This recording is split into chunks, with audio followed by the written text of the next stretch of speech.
Yo, yo, yo, yo, yo, yo. Welcome. A Louisiana U.S. District Judge blocked a federal COVID-19 vaccine mandate for healthcare workers Tuesday, issuing a nationwide injunction in another setback to President Joe Biden's effort to require wide segments of the population to be vaxxed. Louisiana Western District Judge Terry Doty's decision follows an identical ruling Monday from U.S. District Judge Matt Shelp, but Shelp's decision only covered 10 states. Doty ruled on the lawsuit led by Republican Louisiana Attorney General Jeff Landry and joined by 13 other states, but Doty added a nationwide injunction. In his decision, Doty wrote the Biden administration doesn't have the authority to bypass Congress in issuing such a mandate. If the executive branch is allowed to usurp the power of the legislative branch to make laws, two of the three powers conferred by our Constitution would be in the same hands. If human nature and history teach anything, it's that civil liberties face grave risks when government proclaim indefinite states of emergency. Yep. During a pandemic such as this, it's even more important to safeguard the separation of powers set forth in our Constitution to avoid erosion of our liberties. The emergency regulation would have required staff at providers that participate in the programs to receive at least one dose of a COVID vax by December 6th and be fully vaxxed by January 4th. It would have covered more than 17 million healthcare workers.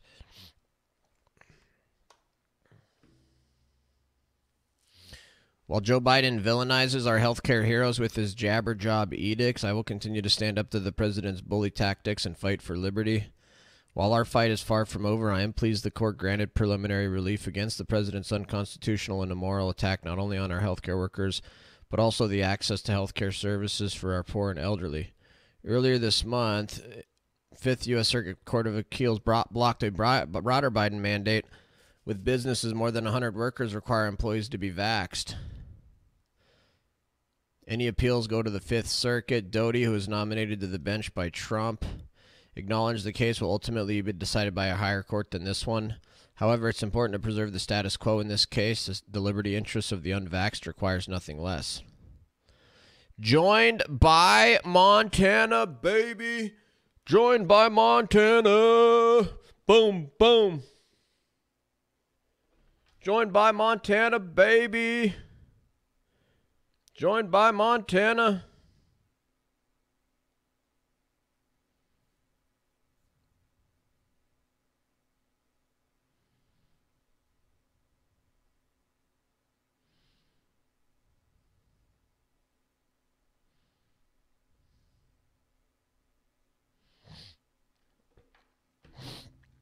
Let's do it.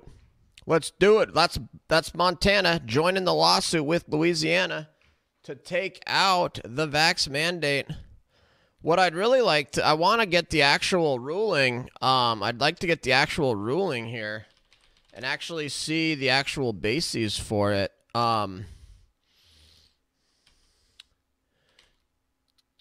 Doty. Let's see if I can actually get the,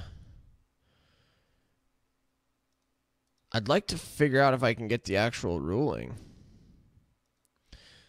Let's see. None of these websites have the actual ruling. Oh, we found it, dude. No way, dude. This is actually Montana. Wow, we found it. Nice, dude. We found it, boys. We found it. Boys and girls, we found it, folks. U.S. District Court, Western District of Louisiana. Monroe Division, State of Louisiana versus Xavier Becerra. Judge Kayla McCluskey. Judge Terry Doty. Oh, magistrate judge. Here we go, baby. Here we go. Here we go. Oh, thank you. Oh, no. Lecture just broke it. Thank you. Thanks for making that for me. You know what it is? Uh-uh. It's a flower, and I only made it for one reason. It's a shell. Whatever it is. Thank you so much. Thank you so much. No. The issue before this court is whether the plaintiff states are include Montana, baby. Plaintiff states include Montana. Let's go. Improves Montana. Thank you. That's a good flower. So this is the pot. Here's the water, and that is the flower. Okay, thank you. I really appreciate it, but I really have to concentrate on streaming, okay? But thank you. Because if you do this, it does that, so. Whether the plaintiff states are entitled to a preliminary injunction against the government defendants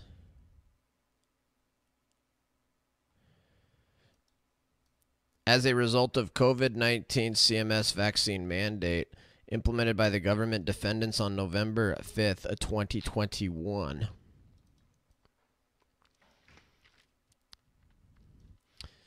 The CMS mandate requires the staff of 21 types of Medicare and Medicaid providers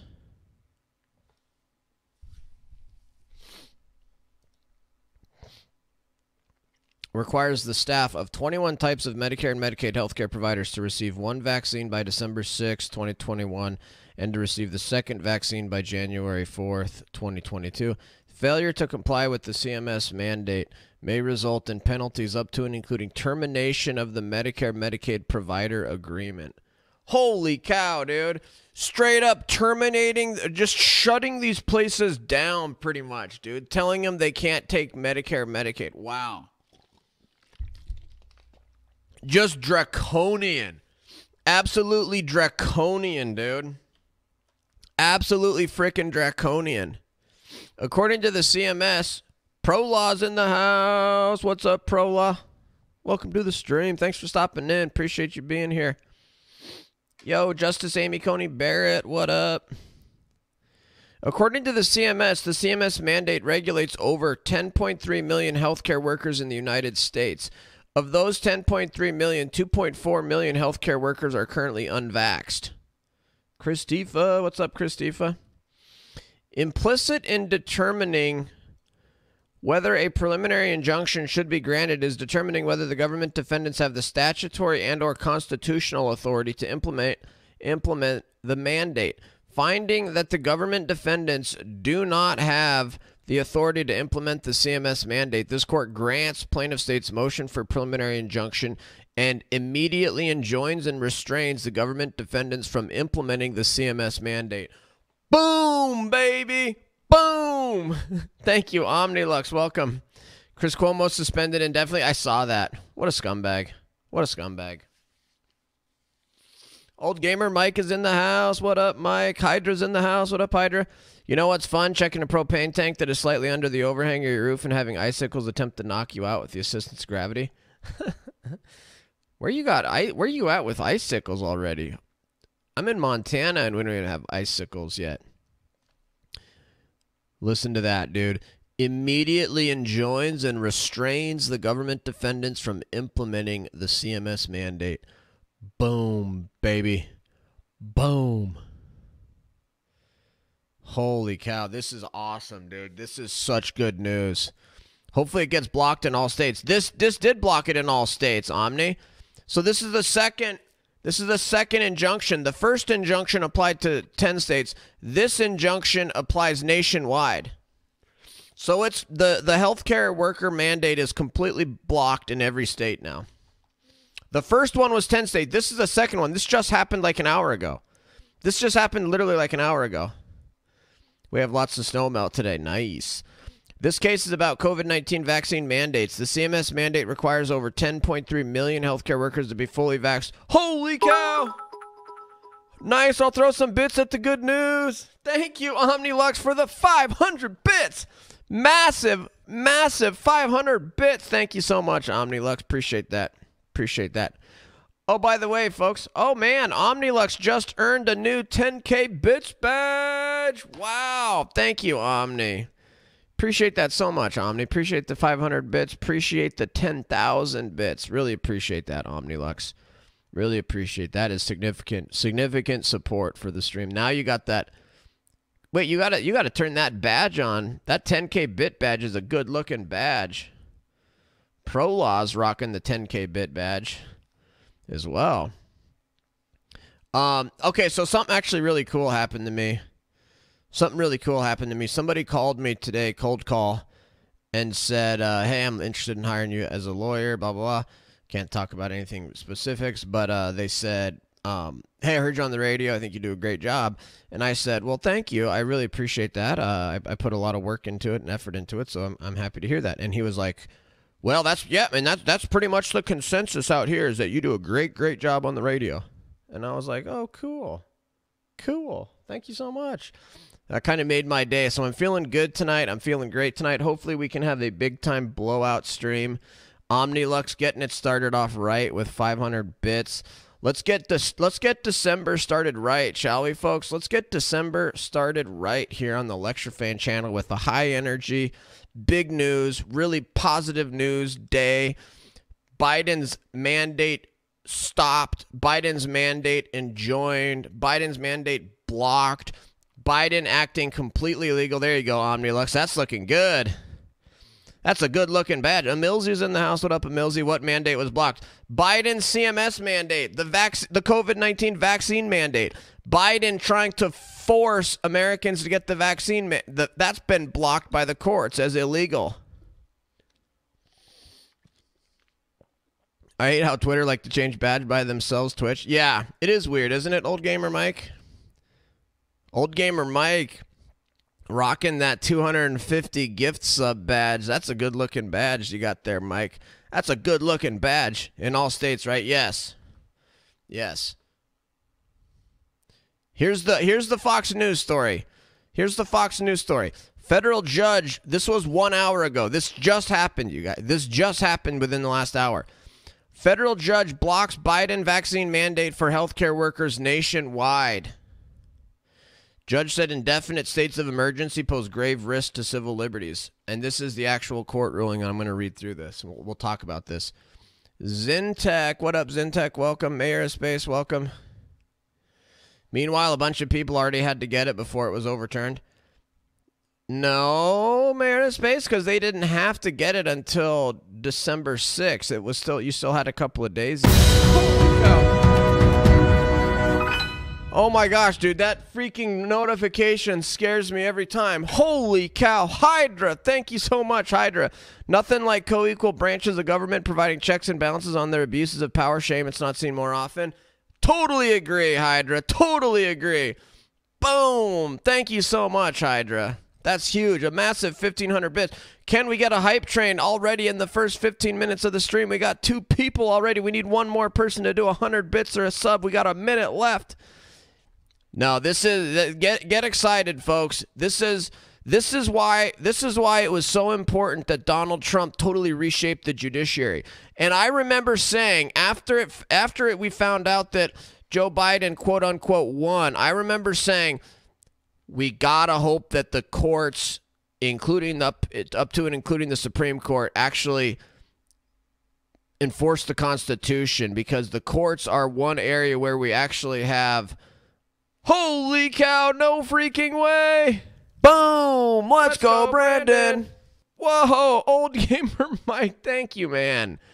Thank you so much, Mike. Shell Ghost. Boom. Let's go, Brandon. Shell Ghost with the tier 1 for 19 months. Holy cow. Thank you, Mike. Thank you, Shell Ghost. Boom. Let's go, Brandon. What a way to start the day. What a way to start the stream, right? With brand new breaking news. Wonderful news. Let's go, Brandon. Thank you so much, you guys. Holy cow. What a way to start the stream. Boom! Massive. Let's go, Brandon. Massive amounts of subs. Massive amounts of great news. Boom! Let's go, Brandon. Thank you so much, Old Gamer Mike. Thank you so much, Shell Ghost. Thank you so much, Dark Lord Hydra, Omnilux. You guys are awesome. Which circuit cool ruled this, and can it be overturned? This is a federal district court judge. Judge Doty out of the United States District Court, Western District of Louisiana, and yes, it can be overturned. But it's going to this would go to the 5th Circuit, which already ruled the other one unconstitutional. So yeah, this will definitely be overturned, right? This will definitely, or not overturned. This will be definitely reviewed. I mean, this will go all the way to the Supreme Court, probably. So it's not like the case is over right now. But this is a huge, huge deal, because this was supposed to, they were supposed to, and this has been a huge deal in Montana. I don't know if it may not be as big of a deal where you guys are, because But in Montana, we have a law that prohibits vaccine mandates. We have a law that makes it unlawful discrimination to force people to have vaccines. So there are no businesses. There are not any businesses whatsoever anywhere in Montana that require vaccinations other than the ones that are accepted from Montana's law, which is like, I think like long-term care facilities or and a couple others. But, man, Shell Ghost at 19 months. Thank you so much, Shell Ghost. That's a long time. Really appreciate that. But this is a big deal here in Montana because there was a lot of people. We actually had rallies and stuff. There was rallies over this last weekend by healthcare workers who were freaking out about this because they're about to lose their jobs. And so this is a really big deal because this was literally about to go into effect like in a couple of days. Like less than a week from now, people are going to start losing their jobs and stuff. So this is a huge deal. Even though it will potentially get reviewed, this is a massive, massive deal. Never know what the Supreme Court is going to do. They are scared Biden is going to pack SCOTUS. Yep. Supreme Court's made a lot of mistakes over the years. I think they'll get this one right, though. I really do, because this is just so absurd. Like Biden acting as if he's a dictator and that he can just make laws and without even asking Congress what they think and stuff like that. Like, I don't know. This is bad. Guess is in the house. What up, Guess? By the way, folks, we already made it to a level 2 hype train. We're pushing to level 3. We got a minute and a half left. A minute and a half left. Can we make it to level 3? We're at 76%. So close to a level 3. Chris Cuomo gone from CNN. He was seen with boxes leaving CNN offices in New York City. As he should be, Guess. He was frickin'... He doesn't have any credibility. He was frickin' helping his brother and playing a part in a major news story while also being on CNN pretending to be a journalist. Like, right? I mean, he doesn't have any credibility left after that. He should be criminally... Well, what did he do, Guess? I actually haven't read up on it. I just saw the headlines. What the hell did Chris Cuomo actually do? Was he like helping out his brother? And if so, is that doesn't seem like that bad just to help out your brother. Like, I'd help my brother. The CMS mandate requires 10.3 million healthcare workers to be fully vaxxed with one of the COVID-19 vaccines in 2 months. The first of 2 COVID vaccines is required by December 6th. The second by January 4th. The factual statements made herein should be considered as findings of fact, and legal conclusions should be considered conclusions of law. This court's job is to examine the appropriate statutes and or constitutional authority for the government defendants to issue the specific CMS mandate discussed herein. The opinion expressed hereto is legal, not political or personal.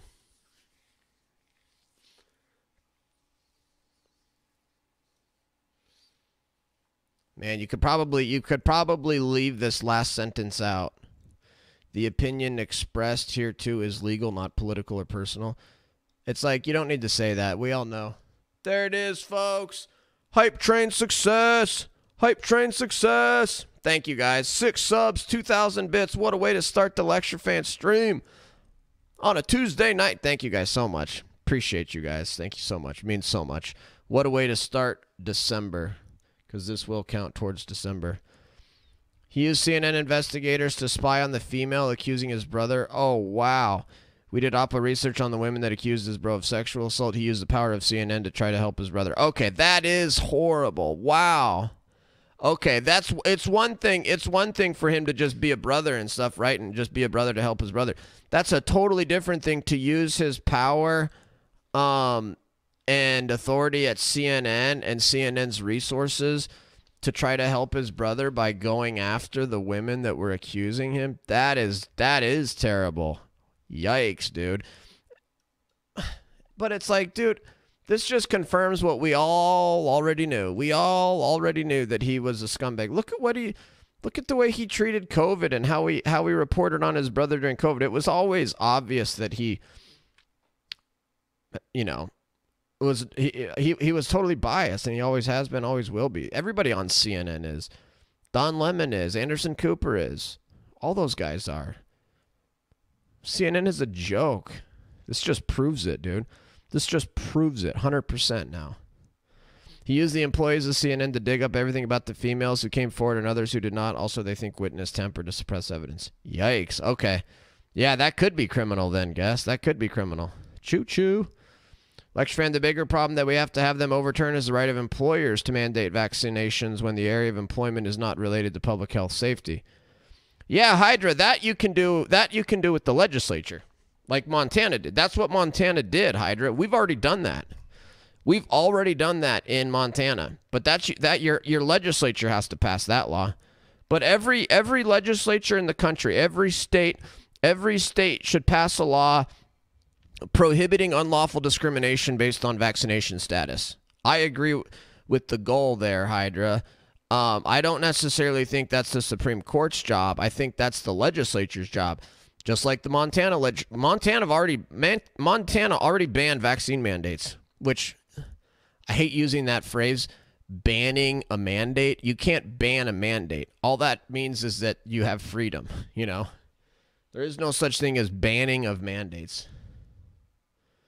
Oh, of course, Omnilux. Wow, Omnilux, that bit badge really makes your name stand out a lot more in the chat. Holy cow. But yeah, it really does show that everything with the Me Too movement has been completely political, and these leftists don't give a crap about women. It's all political. It's all politics.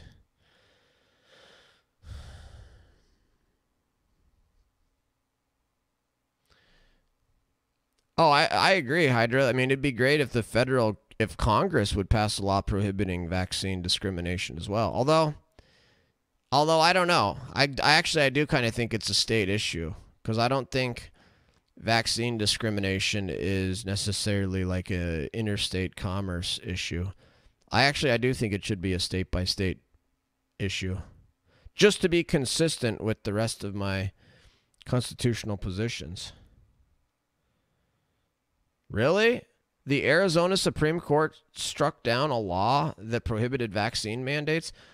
That's weird. I've never heard of that, because I'd have to look into that, because I've read multiple times, multiple sources have all said that Montana is the only state that passed a law prohibiting unlawful discrimination based on vaccination status. Right. I agree. It should be a state issue. We don't need the feds getting involved in it. Oh, Governor Ducey tried. Oh, he tried it with an executive order, huh? Not from the Arizona legislature then. That would make sense. On March 13th, 2020, President Trump declared the COVID-19 pandemic a national emergency. On March 11th, 2020, the WHO declared COVID-19 a global pandemic. On December 11th, 2020, the U.S. FDA issued an emergency use authorization for the Pfizer-BioNTech vaccine. The FDA issued an EUA for the Moderna vaccine on December 18th, 2020, and issued an EUA for the Janssen COVID-19 vaccine on February 27th, 2021. The Pfizer-BioNTech COVID-19 vaccine received FDA approval on August 23rd, 2021 for individuals 16 years of age and older. On November 19th, 2021, the FDA authorized Pfizer and Moderna boosters for all adults 18 and older.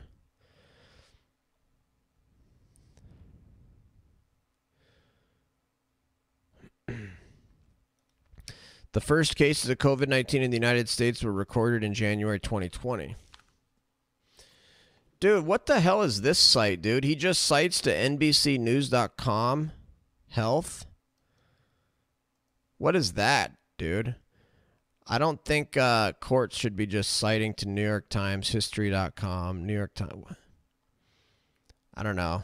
I mean, I understand that courts can take judicial notice of things, but I don't like the idea of being able to just cite news articles as fact.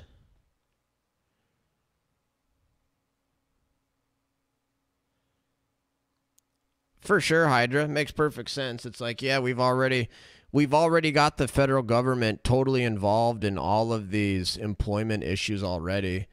So yeah, it's like if the government's going to be totally involved in employment issues, then they might as well protect people's rights while they're doing it. Totally understand that. I think I think the solution would be to get the federal government out of employment issues. Employment issues should be state issues. The federal government should not have should not have laws and regulations on employment. That is a classic state issue, in my opinion.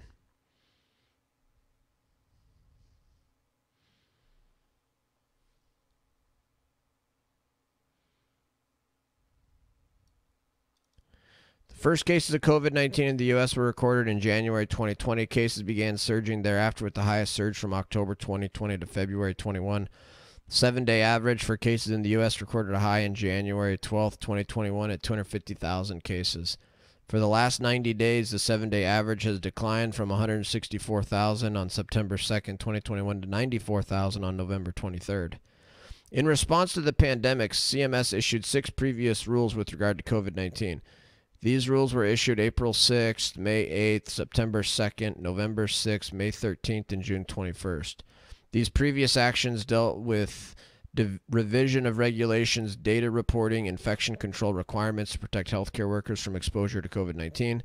The June 21st Healthcare Emergency Temporary Standard required healthcare workers to develop a plan for each workplace, which included patient screening, protective equipment, aerosol procedures, physical distancing, physical barriers, cleaning and disinfecting, ventilation, health screening, training, record keeping, and reporting. On November 5th, CMS issued the disputed interim final rule, which contained the requirements for mandating COVID-19 vaccines. The IFR was described by CMS as revises the requirements that Medicare and Medicaid certified providers and suppliers must meet to participate in the Medicare and Medicaid programs. Dude, it's crazy. It's like what Biden tried to do with slipping in a vaccine mandate by using the Medicare and Medicaid programs is like the most backwards roundabout, just like trying to force it with OSHA, dude. This is why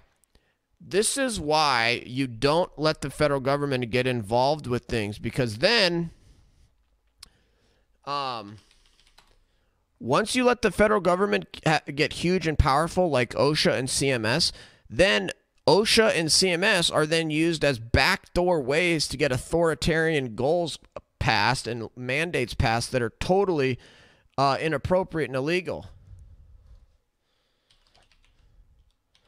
Biden's OSHA and CMS vax mandates are exactly why federal government should be limited. When you grow the government, it leaves room for authoritarians to use programs that have nothing to do with something.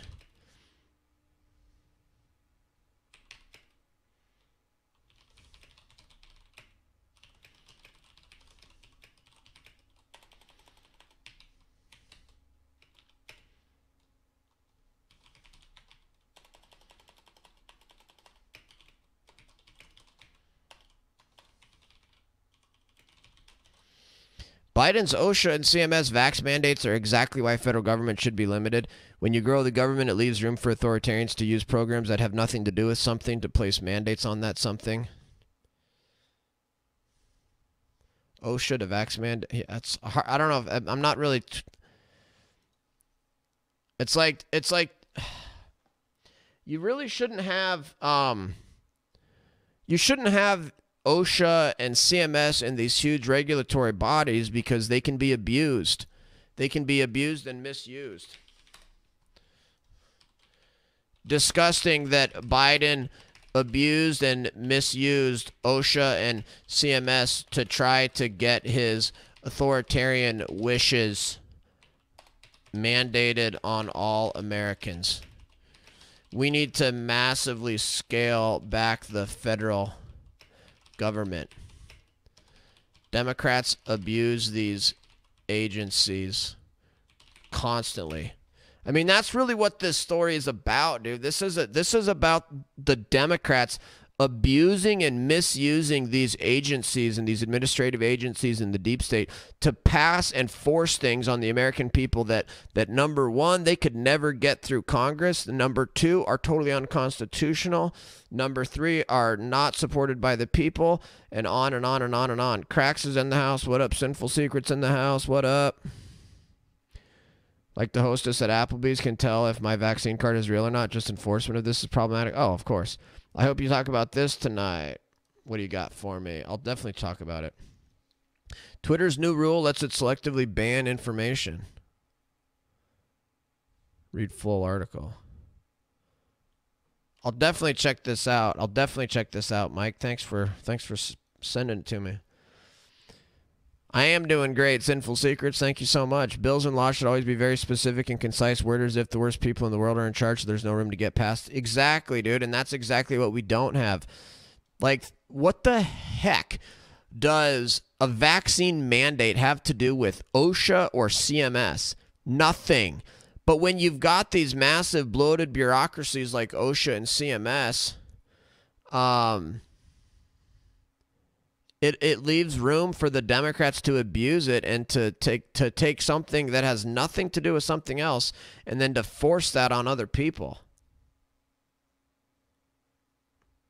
Exactly, Guess. These types of court rulings give us hope that the courts are actually thinking straight about some things. The mandate was effective November 5th, established COVID-19 vax requirements for staff, included Medicare and Medicaid certified providers and suppliers. The mandate implemented the COVID-19 vaccinations in 2 phases. The first vax to be required by December 6th, second vax required by January 4th. The CMS mandate went into effect immediately. There was no notice and comment under the Administrative Procedures Act. The mandate applies to the employees of Medicare and Medicaid providers and suppliers. CMS claimed authority to issue the mandate pursuant to sections of the Social Security Act. The reasoning for the mandate was, in light of our responsibility to protect the health and safety of individuals providing and receiving care and services from the Medicare and Medicaid certified providers and suppliers, CMS's broad authority to establish health and safety regulations were compelled to require staff vaccinations for COVID-19 in these settings.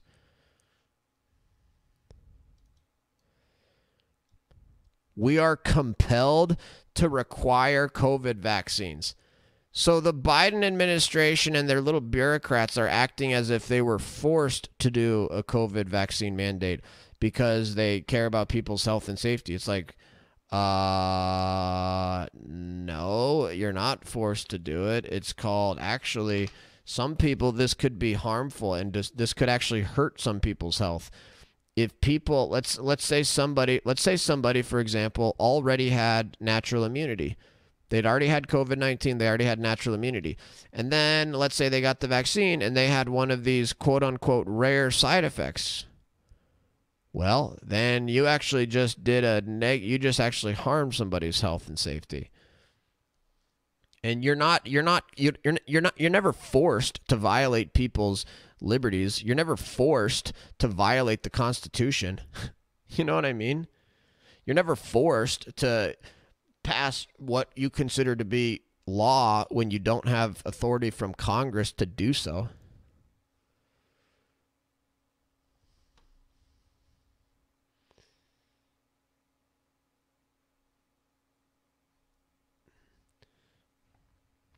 Is it possible this was a non-mandate mandate and that Biden announces it and many companies fall over each other to enact it, knowing that they could backtrack on some of it later, but it's still technically in place in many areas? Well, I don't think it's a non-mandate mandate. It's an actual mandate. This was Biden doing an actual mandate, like literally actually mandating this to happen. Monk is in the house. What's up, Monk? Afro Barn, thank you for the follow. I hope all that lost their jobs sue the crap out of the companies that fired them. No kidding, right? I read the rules Biden put on a federal contractors. It clearly says if you have natural immunity, you are not vaccinated. So stupid. That's another reason these things are totally unlawful. Doesn't even pass the rational basis test.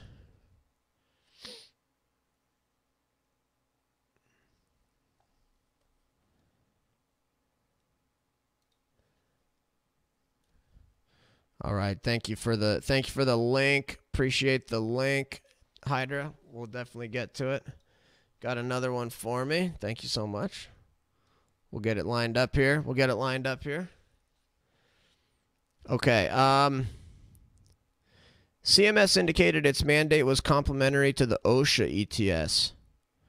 which also requires mandatory vaccinations. CMS admittedly has not previously required any vaccinations.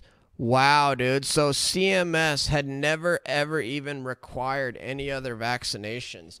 But now they take it upon themselves without congressional authority to do that? I mean, it'd be one thing if CMS had been, mandating flu vaccines and all of these other kind of vaccines for a long time, and that Congress had passed laws saying that CMS can require Medicare and Medicaid providers to get certain vaccines, etc. That's not what happened. That's not like... The mandate discussed the potential effect of healthcare workers choosing to leave their jobs rather than be vaxxed, but concluded there was insufficient evidence to quantify and compare adverse impacts on patient and residential care associated with temporary staffing losses. That's insane, dude. It's ridiculous. Like, dude, of course lots of people were going to work, or people were going to quit. This was going to cause a massive problem in our healthcare worker sector. Like, in Montana, you were looking at some hospitals in some of the rural areas of Montana, some hospitals losing like 40% of all their staff. It's like, really? In the middle of a pandemic, quote unquote, at a time when we already have labor shortages, at a time when our healthcare workers are like severely needed, you're going to force hospitals to fire 30-40% of all their workers? You know how stupid that is? That's just such bad policy. It's just bad policy, especially when freaking COVID-19 has a 99% plus survival rate and tons of people have natural immunity. And the vaccines are not even 100% at preventing infection. Like, the whole thing is just so absurd.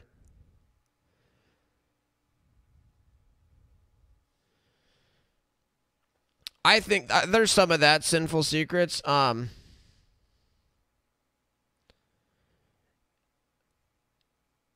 I agree, Cracks. They definitely need to reject all these mandates for sure.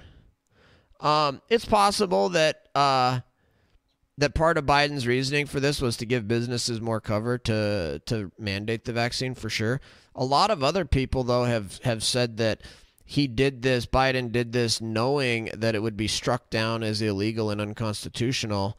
And then from there, just so he can then blame the courts and he can say, hey, look, I tried everything. I tried to get people vaccinated, but the courts blocked it, blah, blah. More realistically, he probably did this because the big pharmaceutical companies wanted him to so that they could make more money. American Patriots in the house. What's up? My company is saying if you don't get vaxxed, apply for an exemption, or they are allowing sabbaticals on January 4th for these employees. They won't get paid, but their benefits will be covered. We had a rush in FLMA as well for reasons that prevent vaccinations. Wow, that's crazy, guess. Because, yeah, the federal contractor vaccine mandate's still in effect, huh? He did it because Hunter has Pfizer long-term calls. Right. I can't believe you would want healthcare workers to lose their jobs. Like the OSHA mandate, the CMS mandate is described as a common set of provisions for each applicable provider and suppliers. There are no substantive regulatory differences across settings. Wow, dude. So yeah, again, the OSHA mandate was totally just ripped apart by that court. We read that entire court opinion too. I don't know if you guys were here when the OSHA mandate got struck down. We read that entire court ruling as well on stream, and it was brutal. It was brutal. It just criticized it as being just haphazard, just thrown together, being over-inclusive and under-inclusive at the same time, having no rational basis, like not being well thought out, not making any sense. And one of the reasons, too, is that it literally says it literally provides the exact same provisions across numerous different settings that have very, very different situations. It's just like this blanket rule that's not tailored at all to anything specific. It's just so stupid.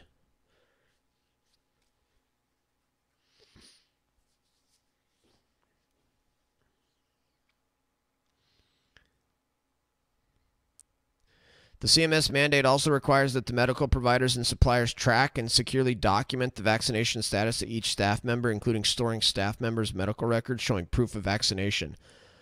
Wow, dude. Requiring the employers to store employees' private medical records. Wow. Sheer Ponage is in the house. What up, Sheer Ponage? The CMS mandate allows exemptions that are based upon existing federal law. The mandate specifically states that it preempts the applicability of any state or local law providing for exemptions. Wow, dude. So if you've got state law that says that you're exempt from this for whatever reason you may or may have, then that, boom, this preempts it, which means that this law is intended to make those state protections illegal. In not inviting notice and comment pursuant to the Administrative Procedures Act, CMS found good cause that notice and comment procedures are impracticable, unnecessary, or contrary to the public interest based upon the reasons set out in the Federal Register. The executive branch's vaccine policy. President-elect Biden initially did not think vaccines should be mandatory. Yup. Remember that? Remember when Biden said he didn't believe in mandatory vax?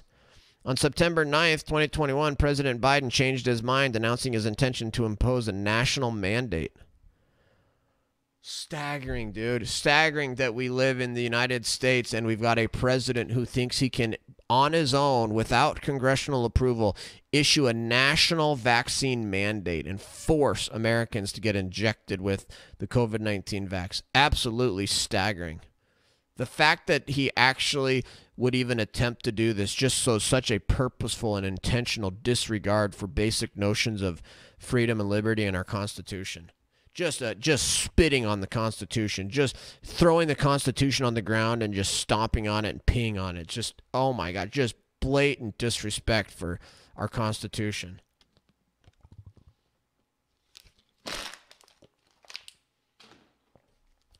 Both the OSHA mandate and the CMS mandate were imposed approximately 2 months later on November 5th. Medicare is a federal program that pays for health care for the elderly. Medicaid is a cooperative state-funded program that helps states finance medical care for their poor and disabled citizens. Secretary of Health and Human Resources is charged through the Social Security Act with administrative responsibilities relating to the maintaining Medicare and Medicaid programs. Social Security Act delegates to the Secretary rulemaking authority, as relevant here, gives the Secretary authority to make and publish rules and regulations that may be necessary to the efficient administration of the functions with which the Secretary is charged. Government defendants maintain this court does not have jurisdiction to hear the plaintiff state's claims based upon the Medicare Act's channeling requirement. The government defendants argue that Medicare and Medicaid's exclusive review scheme bars pre-enforcement challenges. The government defendants further claim that plaintiff states are required to go through the statute's administrative review scheme and have an administrative hearing before filing suit in district court. Wow, that's offensive, dude. So the Biden administration thinks that he can issue nationwide vaccine mandates without going through any kind of public hearing process, without giving notice to anybody, without allowing any kind of public content or comment, without going through Congress. But then nobody can challenge it, nobody can sue it unless you go through this draconian bureaucratic administrative hearing process and write a letter to the Medicare and Medicaid and ask them to voluntarily agree to not enforce this and all this other crap. Give me a break, dude. I'm glad that the court rejected this argument. What a joke. Plaintiff states' claims arise under Medicare and Medicaid statutes, United States Constitution, the Administrative Procedure Act, and Congressional Review Act. The government defendant cite Shalala versus Illinois Council on Long-Term Care for the proposition that any arising under jurisdictional claims must undergo the Social Security Act's administrative process and that Congress made the review exclusive. However, both statutes do not apply in this case. States that the SSA administrative process only applies to actions to recover on any claim arising under the subchapter. The subchapter refers to claims for benefits under the Social Security Act. It does not apply to a claim for declaratory injunctive relief as to the authority of CMS to make regulations. What is it? Why is the freaking Social Security Act implemented here? What does Social Security have to do with this stuff? Just seems odd. Plaintiff states are neither institutions nor agencies who are dissatisfied with the Secretary's determination regarding eligibility or receipt of benefits. The channeling requirement does not apply to state governments. Since plaintiff states would be unable to use the statutory scheme even if they wanted to, it would mean no review at all under Shalala, which would allow plaintiff states to have jurisdiction in this court. Additionally, the Medicare Act's channeling requirement only applies to Medicare and not to Medicaid. Therefore, this court has jurisdiction to hear these claims.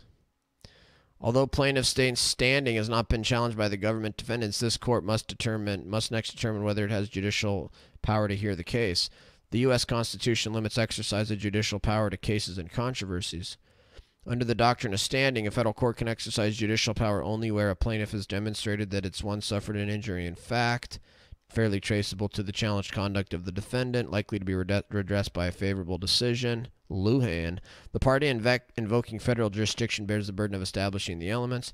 Plaintiffs in this case are 14 states. States are not normal litigants for purpose of invoking federal jurisdiction. Rather, a state is afforded special solicitude in satisfying its burden to demonstrate the traceability and redressability elements of the traditional standing inquiry whenever its claims and injury meet certain criteria. Solicitude. Solicitude, care or concern for someone or something. Solicitude. So states are afforded special solicitude in satisfying the burden. Specifically, a state seeking special solicitude standing must allege that a defendant violated a congressionally accorded procedural right that affected the state's quasi-sovereign interests in, for instance, its physical territory or lawmaking function. Plaintiff states have standing under the normal inquiry because they are entitled to special solicitude. Plaintiff states have standing to challenge the CMS mandate because the government defendant's actions harm plaintiff state's sovereign, proprietary, and parens patriae interests. Parens patriae? Is that like paternalism of some kind?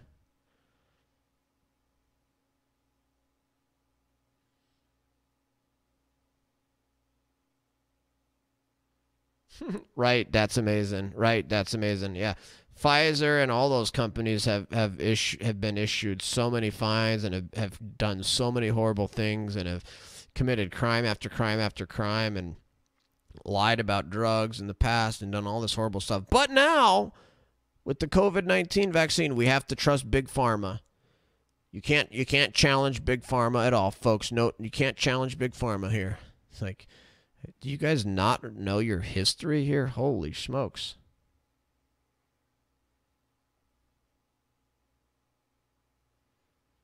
I did not see that guess. How insulting. What a joke.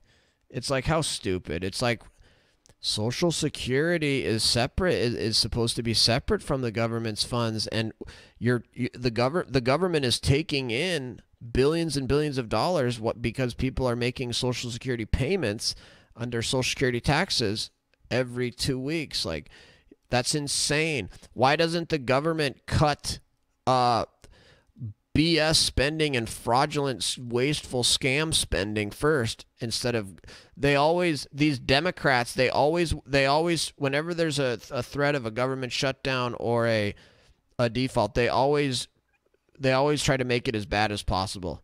It's like when the government shut down and they went and they like kicked people out of the national forests.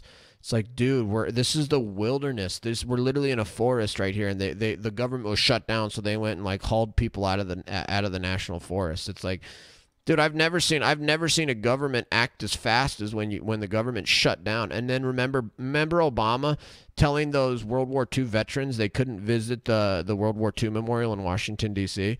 I mean, that's classic what Democrats do. Anytime there's anything like that, they always try to make it even more painful than it needs to be.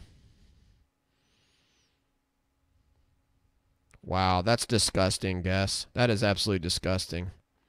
Telling they're going to military paychecks are not going to be made.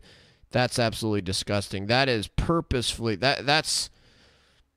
she should be impeached for that. That's impeachment. You should be impeached. If you're in the executive branch and you're threatening to stop military paychecks in the event that the debt limit isn't raised, or something like that, you should immediately be impeached. That's purposefully attacking the military and trying to harm the U.S. military and the American people for political reasons when the government has plenty of money. The government is taking in plenty of money in tax receipts every day to make payments to Social Security and the military. They're literally taking, like, the Democrats are literally taking the number one most important payments and cutting those first instead of cutting all of the other crap first. How insulting.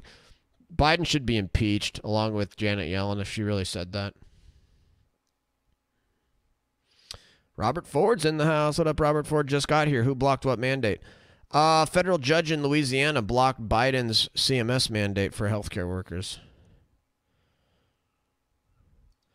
In state of Florida v. Becerra, the state of Florida attacked a CDC conditional order which required a series of steps before cruise ships were allowed to sail. The court found Florida had standing to protect its proprietary interest and its sovereign interest. The state of Texas was found to have standing in a suit against the U.S. Department of Homeland Security's 100-day pause on the removal of illegal aliens in Texas. Weird. So all of a sudden, the states have standing, huh? But when it came to the 2020 election, oh, no standing. Sorry. The state of Texas was found to have standing based on special solicitude. Texas again found to have standing under special solicitude in Texas v. U.S. Texas sued to prevent implementation of a DAPA program by the DHS. The Fifth Circuit noted that pursuant to their sovereign interest, states may have standing based on federal assertions of authority to regulate matters they believe they control, federal preemption of state law, interference with the enforcement of state law. Alfred Snappin's son v. Puerto Rico. Supreme Court held Puerto Rico, like a state, had parens patriae standing to bring an action against East Coast apple growers for allegedly violating federal law in preferring domestic laborers over foreign temporary workers. Puerto Rico is found to have a quasi-sovereign interest on behalf of its residents. In Texas v. EEOC, the Fifth Circuit found standing for Texas after there was an increased regulatory burden, pressure to change state law, deprivation of a procedural right to protect its concrete interests. A plaintiff seeking to establish injury must show that it suffered an invasion of a legally protected interest that is concrete, particularized, and actual or imminent, not conjectural or hypothetical. For an injury to be particularized, it must affect the plaintiff in a personal and individual way. A concrete injury must be de facto. That is, it must actually exist. Concrete is not necessarily synonymous with tangible. Tangible injuries can never. The intangible injuries can be concrete.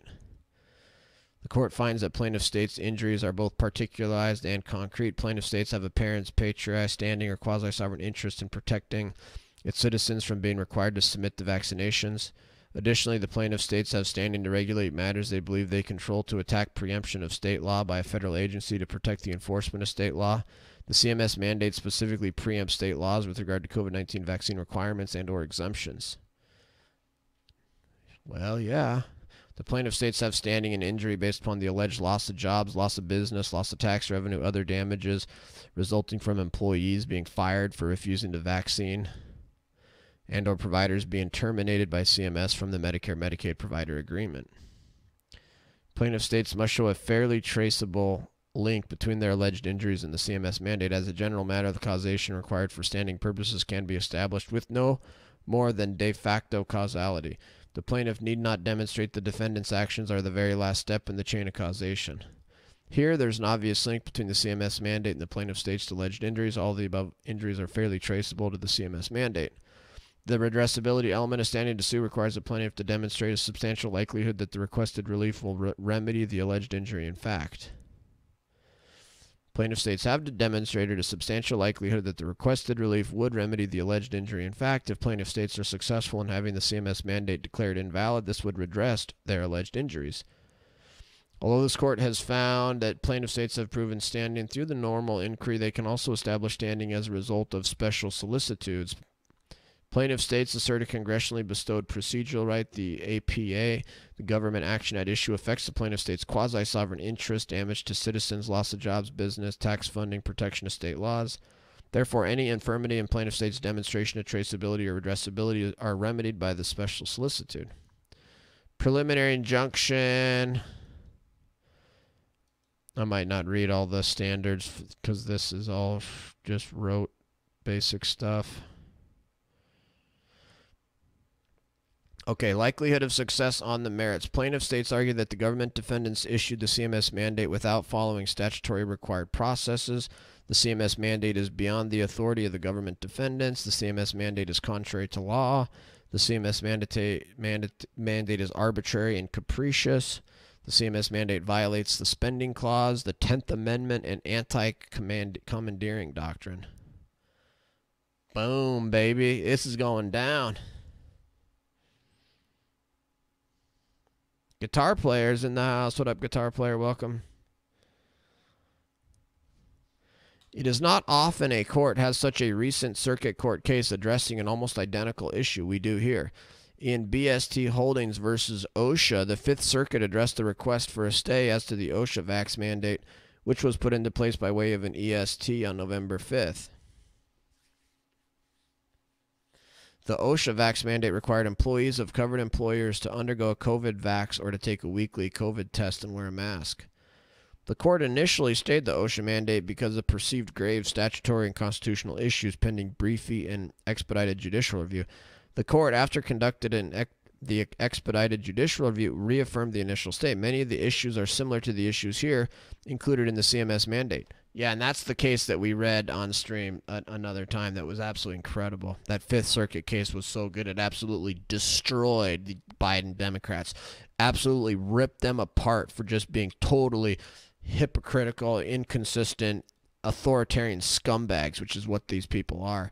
Man, that Fifth Circuit court ruling just ripped apart Biden administration so bad and just pointed out how big of a scumbag these Democrats are and how absurd this really was and how unconstitutional and illegal the Biden administration was acting. That was crazy. The factors the court evaluate for a stay are similar to factors that are evaluated for a preliminary injunction, including a strong likelihood of success on the merits, irreparable injury, and where the public interest lies. In finding the applicants were likely to succeed on the merits, the court made the following findings. The OSHA mandate was both over-inclusive, one-size-fits-all sledgehammer, and under-inclusive, did not apply to employers with 98 or fewer workers. The OSHA mandate was not an emergency response, since OSHA spent nearly 2 months responding to it. It's such an emergency. It's such an emergency. Yeah, that's why we waited 2 years to do it. The OSHA mandate grossly exceeded OSHA's statutory authority. The court stated the applicants had made a compelling argument that although 29 U.S.C. 655 gave broad authority to OSHA to avoid giving unintended breadth to acts of Congress, the court should use the principle of Noscitur ausicis, meaning a word is known by the company it keeps, to limit OSHA's authority. The court found that COVID-19 pandemic was not the type of grave danger the statute contemplates, noting that the OSHA mandate made no attempt to explain why OSHA and the president were against CMS mandates previously. The court noted it's generally arbitrary and capricious to depart from a prior policy without providing a detailed explanation. Dude, Democrats do this all the time, though. Democrats sit there and say, oh, I can't do that. I can't do that. Nope, that would be unconstitutional if I did that. Nope, Congress needs to do that. Nope, I can't do that. I can't do that. Nope, we can't do that. We can't do that. And then 6 months later, when Congress doesn't do it, they ask, okay, fine, I'm doing it myself. I've got a pen and a phone. I'm mandating it from the White House on high. We're mandating this. It's like, you just spent the last 2 years saying you can't do that, you wouldn't be able to do that, you don't have the power to do that, you don't believe in mandating it, but now you are, and you're not providing any explanation? Agreed, Mike, agreed. We got to vote like crazy in 2022. The court further noted the OSHA mandate raised serious constitutional concerns that either make it more likely that the petitioners will succeed on the merits or at least counsel against adopting OSHA's broad reading. The serious constitutional concerns found by the court in BST Holdings are some of the same ones at issue in the case at bar. The serious constitutional concerns noted by the court in BST Holdings were: A, the OSHA mandate exceeded the federal government's authority under the Commerce Clause because it regulated non-economic inactivity, a person's choice to remain unvaccinated, that falls squarely within the state's police power.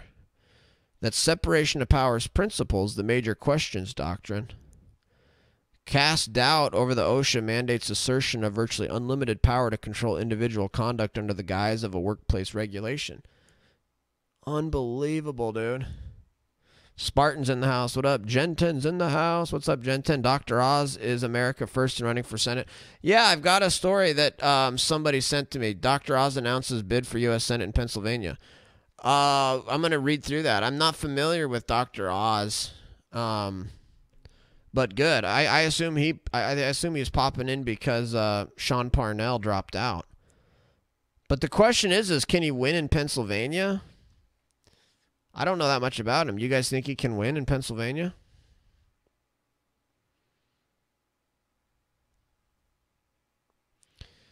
Additionally, the court found irreparable harm to the petitioner's liberty interests of having to choose between their jobs and the vaccine. The court noted that the loss of constitutional freedoms for even minimal periods of time constitutes irreparable injury. The court found a stay of the OSHA mandate to be in the public interest in maintaining the country's constitutional structure and maintain the liberty of individuals to make intensely personal decisions, even when those decisions frustrate government officials. Yeah, it's like, well, I'm a bureaucrat and I'm mad. I'm mad that some people aren't getting the vax. Well, in America, too bad. We don't care. We don't care if government bureaucrats are frustrated that people don't want to get the vax.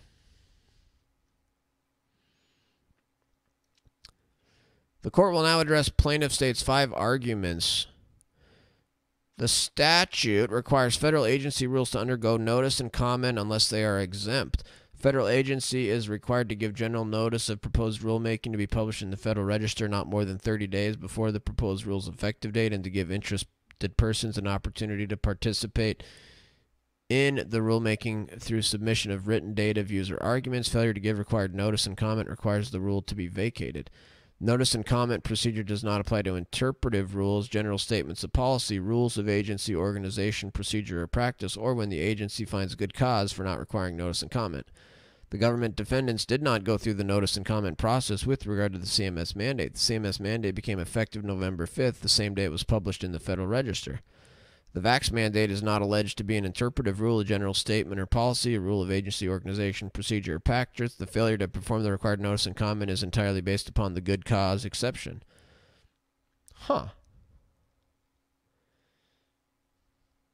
He doesn't even live there? Really? Dr. Oz doesn't live in Pennsylvania?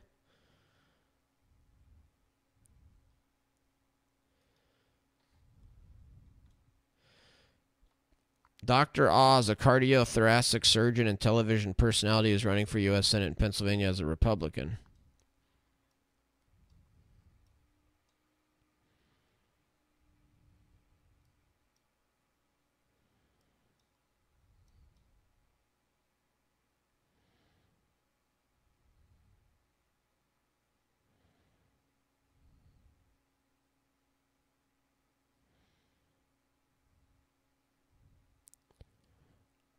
You would think, you would expect, if he actually didn't even live in Pennsylvania, you would expect CNN to be all over that.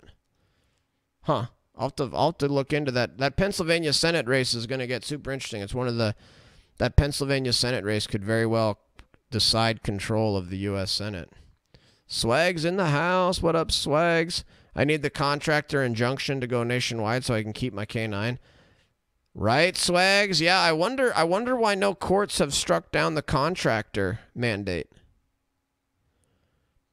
Are there lawsuits going right now against the Biden administration's federal contractor vaccine mandate?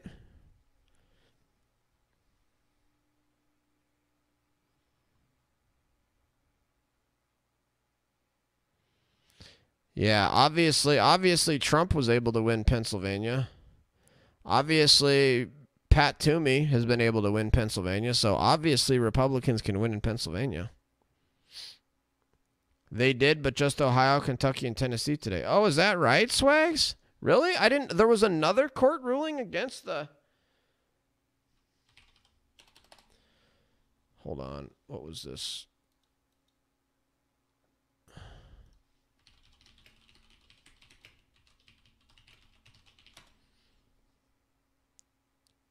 No freaking way, dude. Federal judges halt Biden's COVID-19 vax mandate for federal contractors. Oh my word, dude. How many freaking court cases can Biden lose? Federal judges blocked 2 portions of Joe Biden's vax mandate for federal contractors. Blocked the Biden administration from imposing a vax requirement on federal contractors. Whoa, dude, I didn't know that. Wow, dude, Biden is getting ripped apart. Oh my goodness, dude. So even the federal contractor mandate, I would almost assume like that one would have a better chance of being upheld, because it's like, well, if you don't want to be a federal contractor, you don't have to be a federal contractor. Nobody's forcing you. Holy cow. Van Tatenhove wrote that his decision wasn't about whether vaxes are effective or if the government can require them. They are, and it can. The question presented here is narrow. Can the president use congressionally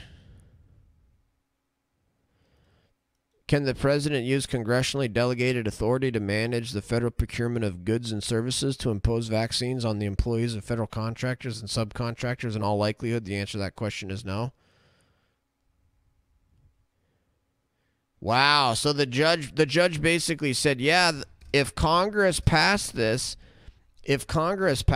then yeah, Congress can require federal contractors to mandate vaccines. Congress can Here's the thing though, dude. Congress will never pass a vaccine mandate because any politician that voted for that would get wiped out in the next election. M. Polly, what's up, M. Polly? And that's the whole point. That's the whole point behind separation of powers and requiring Congress to pass these things, because then the American people can hold the Congress people responsible. But when the president does it, then you have these huge, major issues being decided without any input from the people's representatives and without any possibility for holding anybody accountable for this. And that's usually a pretty good sign that maybe you shouldn't do it. If you're the president and you want to do something that violates people's rights and liberties, and you can't get enough people in Congress to vote for it, maybe that's a pretty good sign you shouldn't do it. Because guess what? There's a reason that you can't get this through Congress, because the American people don't support it. He also wrote that the vaccine mandate applies to employees of federal contractors who work entirely from home. That makes it so suspicious. Like, dude, what are you doing, Biden? You're trying to force people who work 100% from home to get the vaccine? That's suspicious. That really starts to make it seem like, okay, you've got ulterior motives here. You're trying to force people to get the vaccine, not because you actually care about COVID spread, but you got some other motives here, like maybe making the pharmaceutical companies a lot of money. Because when you're forcing people that work 100% from home to get the vaccine, that has nothing to do with preventing the spread of COVID. Never mind the fact that the vaccine, that people that get the vaccine can still get COVID and spread it.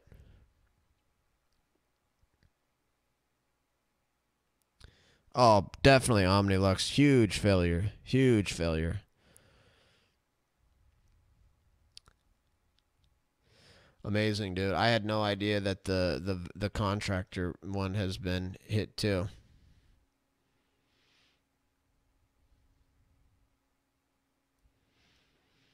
So CMS doesn't have to provide notice and comment if there's good cause found that notice and public procedure are impracticable, unnecessary, contrary to the public interest. Failing to perform the notice and comment procedure, CMS found good cause. The reasons given by CMS for failing to provide notice and comment were 2021 outbreaks associated with COVID have shown that current levels of vax coverage have been inadequate, requiring no delay. Encouraging vax through public education campaigns and through state employer-based efforts among healthcare staff has been inadequate. Wow, dude, they actually out and out admit. They literally are admitting that they're turning to force this because they were unsuccessful in public education and other efforts. So they are admitting, yeah, we failed. We failed to convince people. We failed to explain to the public that this is a good idea. We failed in our job of educating people and encouraging people to get this. So because we failed at our job of actually informing people enough so that they would do this voluntarily, now we're going to force it on them. It's like, dude, your failure to successfully encourage people to get the vaccine through education and other efforts does not mean that you just get to violate people's rights just because you failed at something. Defender Vet's in the house. What up, Defender Vet? Oh, I know, Defender Vet. Yeah. Dude, the Democrats are freaking out, dude. The Democrats are wondering who do we have in 2024? They're literally going to Pete Buttigieg, a dude that was a freaking failure as a mayor of a small town. Literally a small town mayor. That's who they've got, dude. Because they know Biden can't win in 2024. They know that Kamala Harris can't win. She's awful. And so they're literally going to Pete Buttigieg, literally as a failed small town mayor that couldn't even fix potholes. Cleaner 2020. What's up, Cleaner 2020? Welcome. COVID-19 pandemic continues to strain the U.S. healthcare systems, most of which patients are unvaxxed. Although hospitalizations and deaths have begun to trend down, there are emerging indications of potential increases during the upcoming colder months. The upcoming 21-22 flu season could be more severe than normal, and vaccinations would decrease stress on the healthcare system. The upcoming 21-22 flu season could result in infections of both flu and COVID-19, which would result in severe medical outcomes. Can you imagine getting COVID and the flu at the same time? Oh, no kidding, Jensen. Oh, I would love to see Trump's nickname of Pete Buttigieg. By the way, I heard that Mark Levin and Donald Trump did an interview. Was this recently? Because I heard that this Sunday, Donald Trump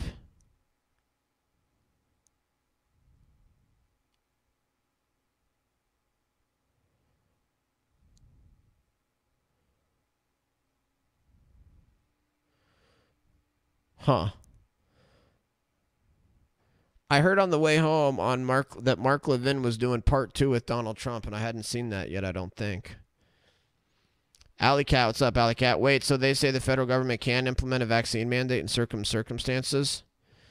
This one judge says that the government can mandate vaccines. Yes. At least according to that article.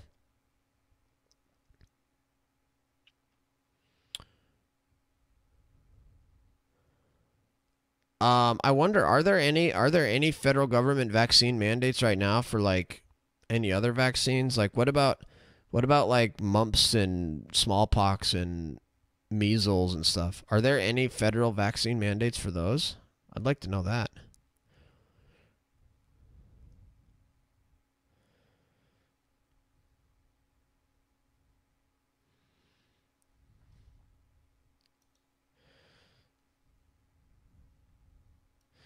Yeah, so that's what I thought. I mean, I've never heard of the federal government mandating vaccines, and we know that Jacobson v. Massachusetts case was not the federal government. So that's why it's kind of weird for that judge to say that the government can mandate vaccines and at the same time enjoin Biden from doing what he's doing. That's weird.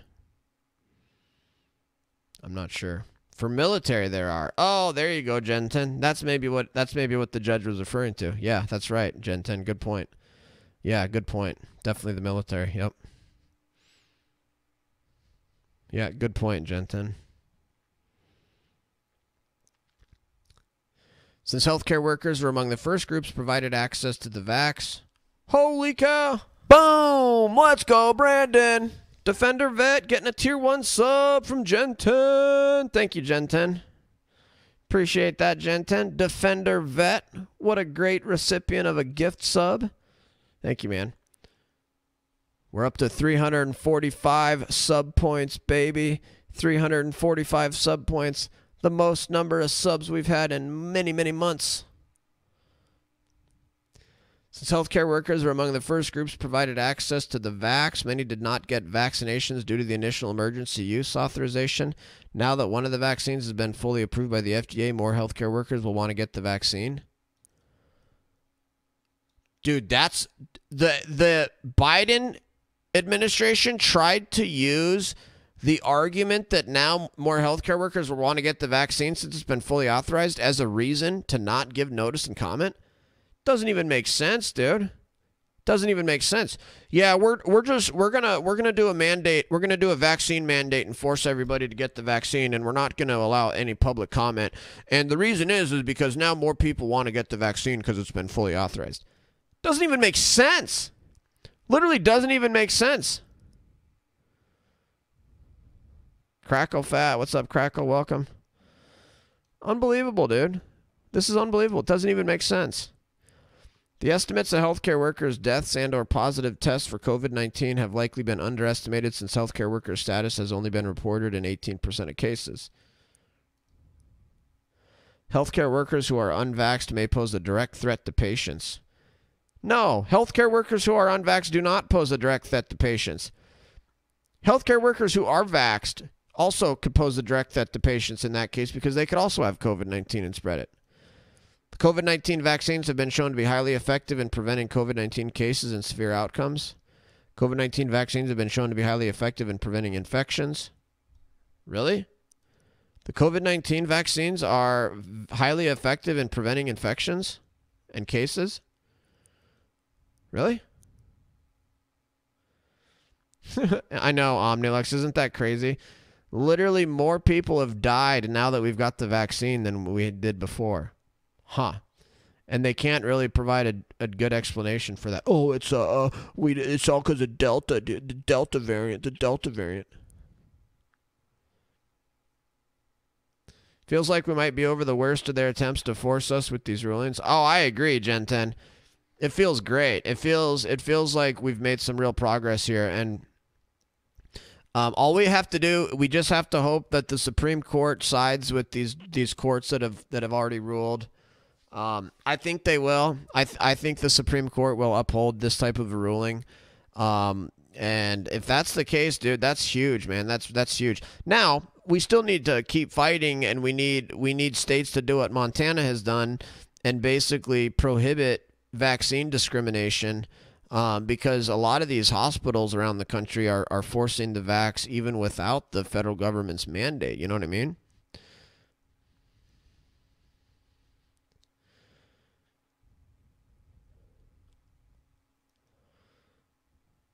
What, Old Gamer Mike? Where is what from?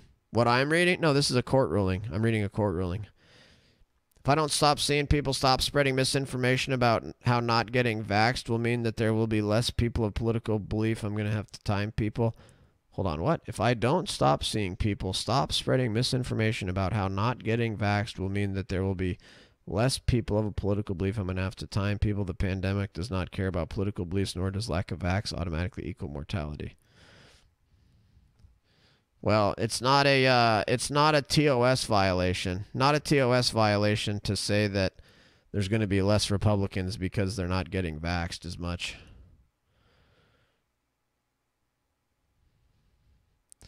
The vax is working. Didn't have a variant until he had a vax. Yeah, kind of weird, huh? We'd make you mean the same Delta variant they let into the country with open borders. I've read the vax contributes to more variants from prestigious virologists. They try to equate unvaxxed to being symptomatic spreaders by default when most people are just healthy, then others are asymptomatic, which has never been the prime mover of a virus in all human history. Right, Sinful Secrets, right. Literally, well, we've never even considered asymptomatic people to even be considered a case. The fact that we're considering asymptomatic people to be sick, dude, it's like you're calling people sick and they're not sick. They don't have any symptoms. How can they be considered a case? Steve Daines did well grilling Yellen today. Did he, Gen 10? Awesome. Man, I'd almost like to see that. I might have to look that up. That sounds good. I can't believe some of the stuff Yellen said, though. Guess was in here earlier telling me about some of the stuff that Yellen said today. Absolutely insulting. She should be impeached for some of the stuff she said today.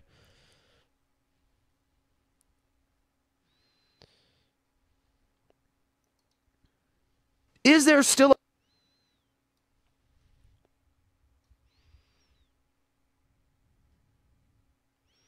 slightly offensive? Start at 46. All right, cool. All right, I'll check that out. Yo, Riding Fence is in the house. What's up, Riding Fence? I don't think so, Hydra. I don't think that would qualify as misinformation. I could be wrong, though. Hey now, mister, you just leave your damn busted mandates in your damn state out here on the left coast. We like our mandates. We like our healthcare workers leaving our state. We like not having any jobs because our governor taxes us out of our minds. Oh, that's funny. That's funny, Riding Fence. That's funny. My question is why are they worried about us conservatives? If they think we're dumb, why won't they let us die by our own decisions? I think Dems don't want to feel like... Exactly, Gen 10. Dude, it's just like these Democrats in the media when they go around telling Republicans that, hey, Republicans, you guys should nominate so-and-so, that they have a better chance of winning. Then you could... It's like, since when do you care about Republicans winning elections? And just like that, it's like... Dude, these Democrats, they don't give one crap about conservatives' lives. In fact, we know from how sick they are that they actually want conservatives dead. So the whole thing is just totally disingenuous. Again, it's another sign that something else is going on. It's another sign that there's ulterior motives here. Swags. Andy No just tweeted video of BLM protesters attacking a vehicle in Minneapolis right now. No surprise. More violence from the left. More leftist violence. Yellen incorrectly kept saying the CBO said there's no added deficit with BBB, which... Yeah, really? I can't believe she would lie and say that. Ridiculous.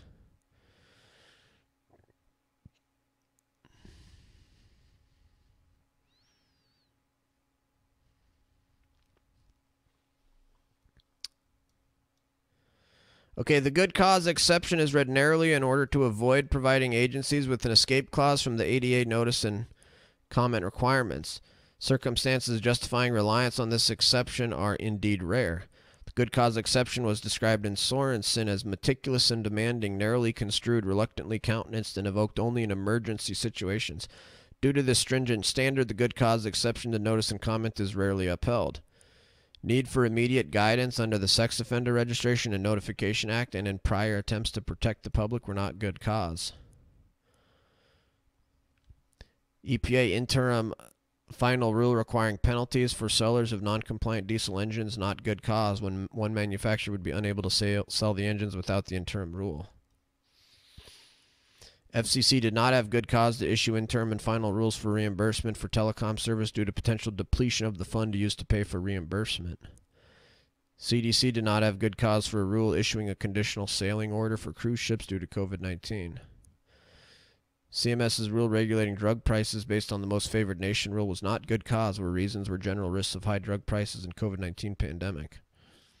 Not good cause where reasons by DHS for an interim final rule regarding prevailing wages with regard to the visa program were based on the COVID-19 pandemic and economic consequences of it. There are fewer cases where the good cause exception was upheld.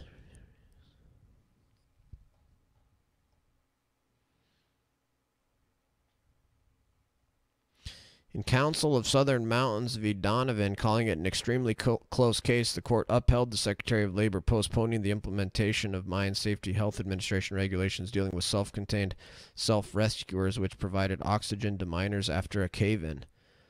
The deadline was extended for 6 months due to only a small number of the devices being available. The agency acted with diligence. It was deferred for a very short period of time and circumstances were beyond the agency's control. It should be noted that this issue was discussed in BST Holdings at 8, but OSHA had authority for a 6-month emergency temporary standard pursuant to statute. Although the notice and comment requirements did not apply, the court did not believe COVID-19 posed the kind of grave danger required for an ETS. The court stated, the mandate stated impetus, a purported emergency that the entire globe has now endured for nearly 2 years in which OSHA itself spent nearly 2 months responding to, is unavailing as well. I love that, man. That court case was so good. COVID-19 can't possibly be an emergency when we've all been enduring it for 2 years and you guys have just spent months and months coming up with your stupid rule. And then to act like it's some major emergency and it's such an emergency we can't even have notice and comment, can't even let the public have input.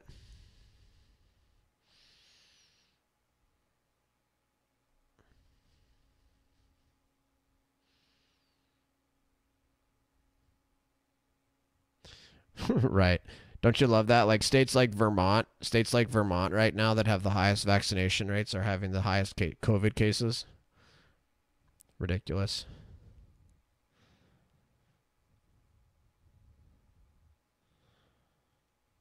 So that's why I paid $500 for 2 commercial 4-slice toasters this week. Wow. American Toaster Wars. What the heck? Audi Glaze is in the house. What up, Audi Glaze? If it was an emergency, the southern border would be closed. Yep. Government defendants maintain they had good cause for the reasons set forth by CMS in the CMS mandate. The government defendants argue the secretary is entitled to deference as to his predictive judgment that COVID-19 cases would increase during the winter months and put a burden on the healthcare system. Did they really? Dude, they literally tried to say that cases were going to skyrocket if we didn't put in this vax mandate. How many times have we heard the government tell us that cases were going to skyrocket and to shut down the healthcare system if we didn't do something about it? I remember for a year and a half straight, dude, a year and a half straight, we were always 2 weeks away from the healthcare system overloading. Remember that, guys? Remember that? For almost 2 years, for like a year and a half. For a year and a half straight, we were 2 weeks away. The entire year and a half, we were 2 weeks away from the healthcare system getting overwhelmed. Boom! Makers Dave with the 100 bits. Thank you, Makers Dave. Appreciate that, Makers Dave. Thanks for the 100 bits, man. Hope you're doing well. Thanks for stopping in. Good to have you here. Kyle Bodenhammer's in the house. What's up, man? Jim Cramer makes dumbest comment of the day. What did he say? Dude, Jim Cramer, I always have one of my investing strategies is always take whatever Jim Cramer says and do the opposite. Dude, if you literally did the opposite of whatever Jim Cramer says, I think you could probably make a lot of good investing decisions.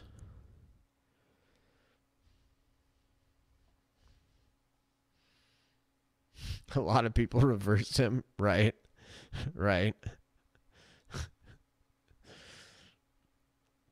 After reviewing the reasons listed by CMS for bypassing the notice and comment requirement, the court finds plaintiff states are likely to succeed on the merits on this claim. It took CMS almost 2 months to prepare the interim final rule at issue. Evidently, the situation was not so urgent that notice and comment were not required. It took CMS longer to prepare the interim final rule without notice than it would have taken to comply with the notice and comment requirement. Dude, so they're literally saying that, oh my gosh, we didn't have time, guys. We didn't have time. This was such an emergency. We had to issue a vax mandate. We didn't have time to give the public comment. But yet it took you 2 months to do so, and you literally only had to give 30 days of comment. So, yeah, that doesn't work. Oh, I love these court rulings, dude. I just love these court rulings. It just goes to show you how disingenuous and how absurd the Biden administration is. No way, Gen 10. Did Jim Cramer really say use the military? No. Jim Cramer vaccine mandate. What? Guapo's in the house. What up, Guapo? Hope you and your family are doing well. How y'all preparing for the best day of the year, the Lord's birth, great day of family and eggnog? Oh, Guapo, we've got the Christmas tree set up. We've got all the Christmas decorations out throughout the house.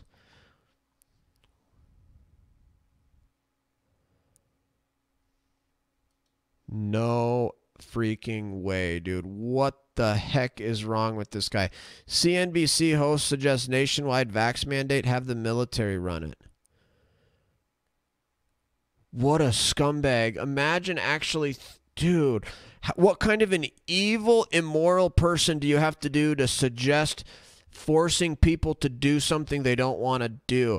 Forcing the military to go around injecting people into their bodies, something that people don't want inside their bodies. That is evil. Get his tree in your... I was thinking about it, Omnilux. I was thinking about getting a tree set up here in the background.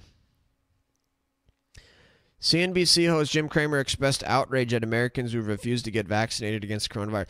Dude, this is the other weird thing that you're seeing on the left. You're seeing these leftists get so angry at people that choose to not get vaccinated. It's like, you're not angry at China for hiding this. You're not angry at Fauci for sending American taxpayer dollars to fund the freaking lab where this thing leaked from. You're not angry at the Communist Party of China for hiding this information and not allowing us to have advance notice of this. You're not angry at any of that, but you're super, super angry at American citizens who make a different medical choice than you.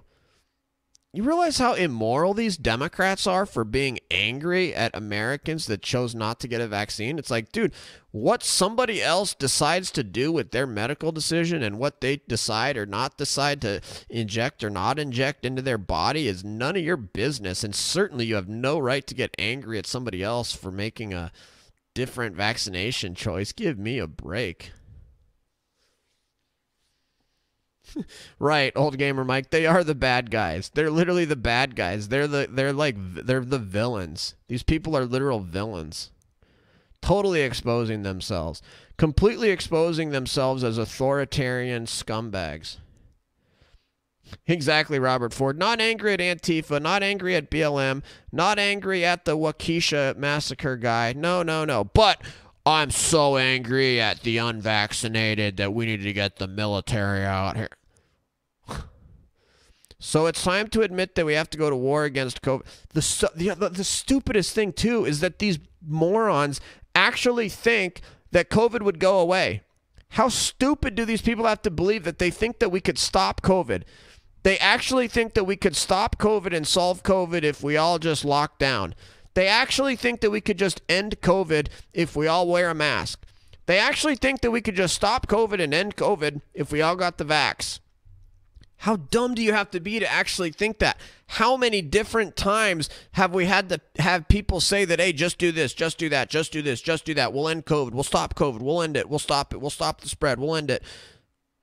It never, ever has worked. We're not getting rid of COVID. Quit acting as if something that we humans can do will stop COVID or end COVID. It's not happening. How ignorant do you have to be to actually think that's possible?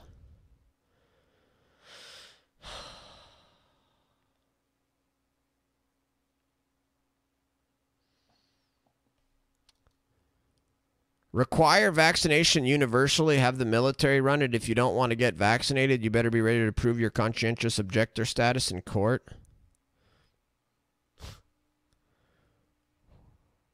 What an absolute scumbag. If people are vaccinated and wear their mask, there's no need for the lockdown, Biden said.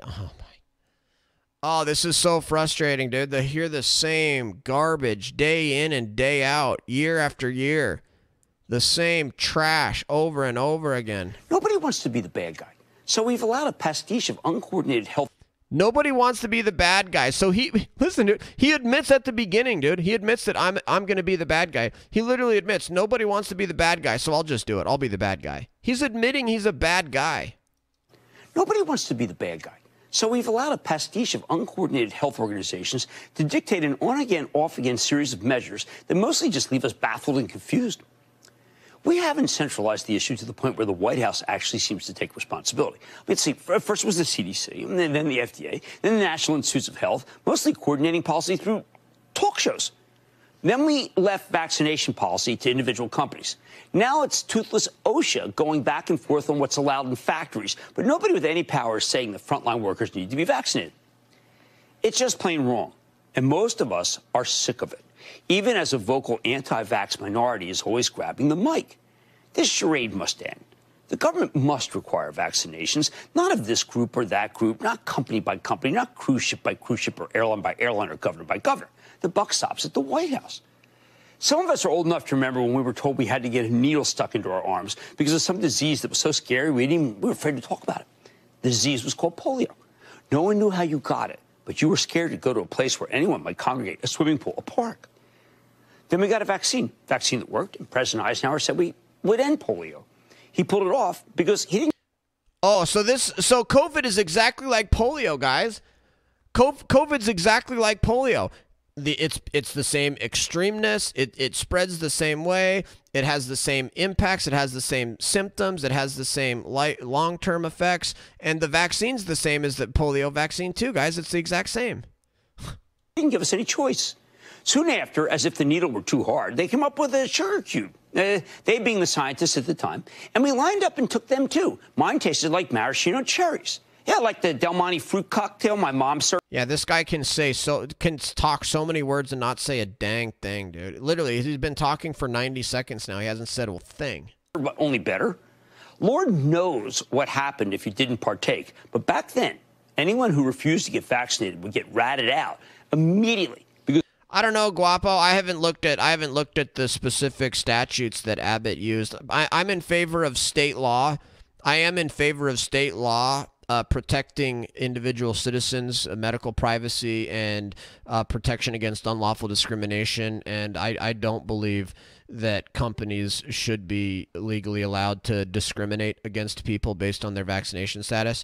Now, whether Abbott did it with an executive order, that's an issue of Texas constitutional law and Texas statutory law. I have no idea. Ideally, obviously, you'd want the legislature to pass a law like Montana did. Montana's legislature has passed laws making it unlawful discrimination to require people to be vaccinated to be employed or to get services or anything like that. And that's, I think, every state should pass a law like that.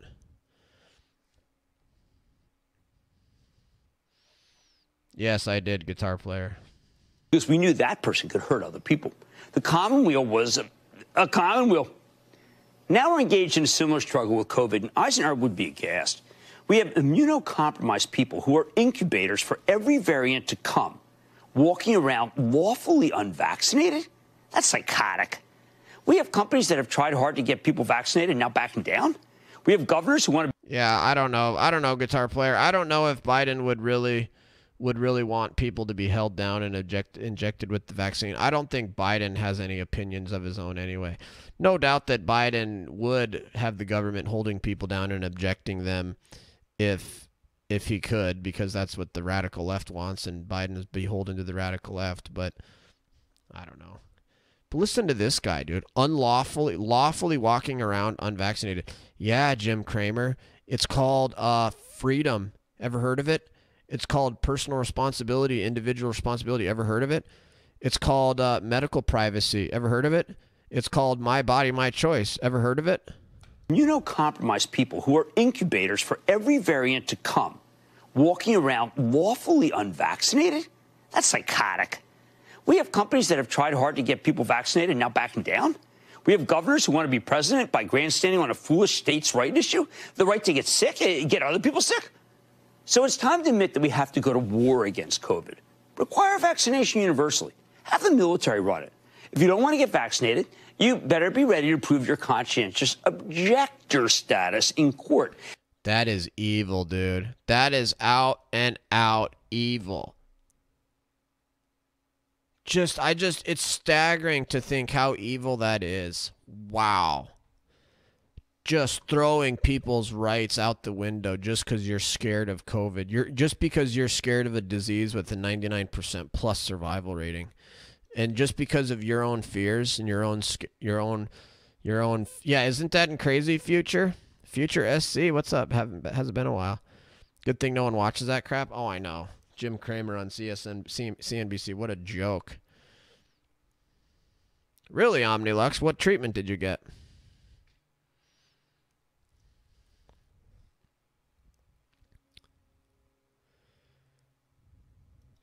After reviewing the reasons listed by CMS for bypassing the notice and comment requirement, the court finds plaintiff are likely to succeed. Okay.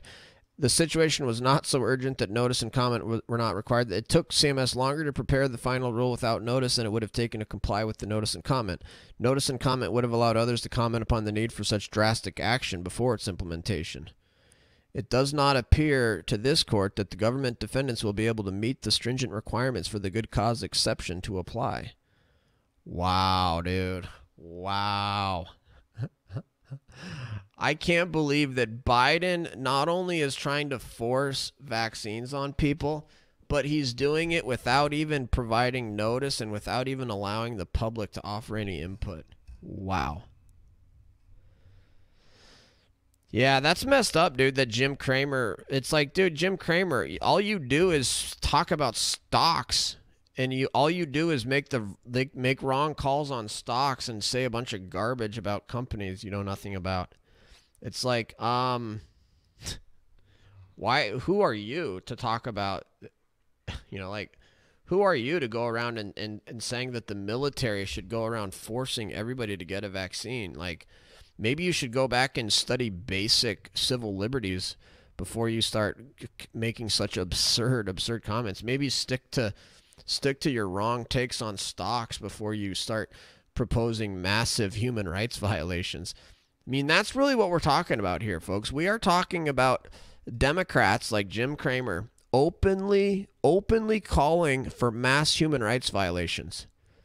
That's what we're talking about here. We're talking about Democrats openly calling for human rights violations. It's disgusting.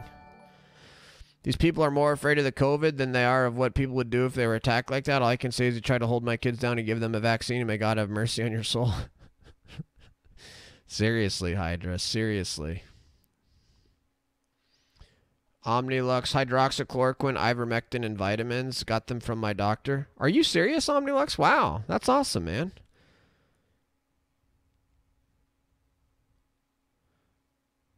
Right on, Omnilux. Glad you had a doctor that was willing to do that.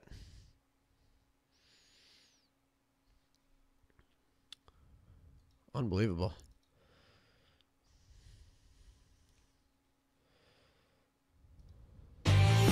All right, folks, I got to take a quick little bathroom break. Be right back. 2 seconds.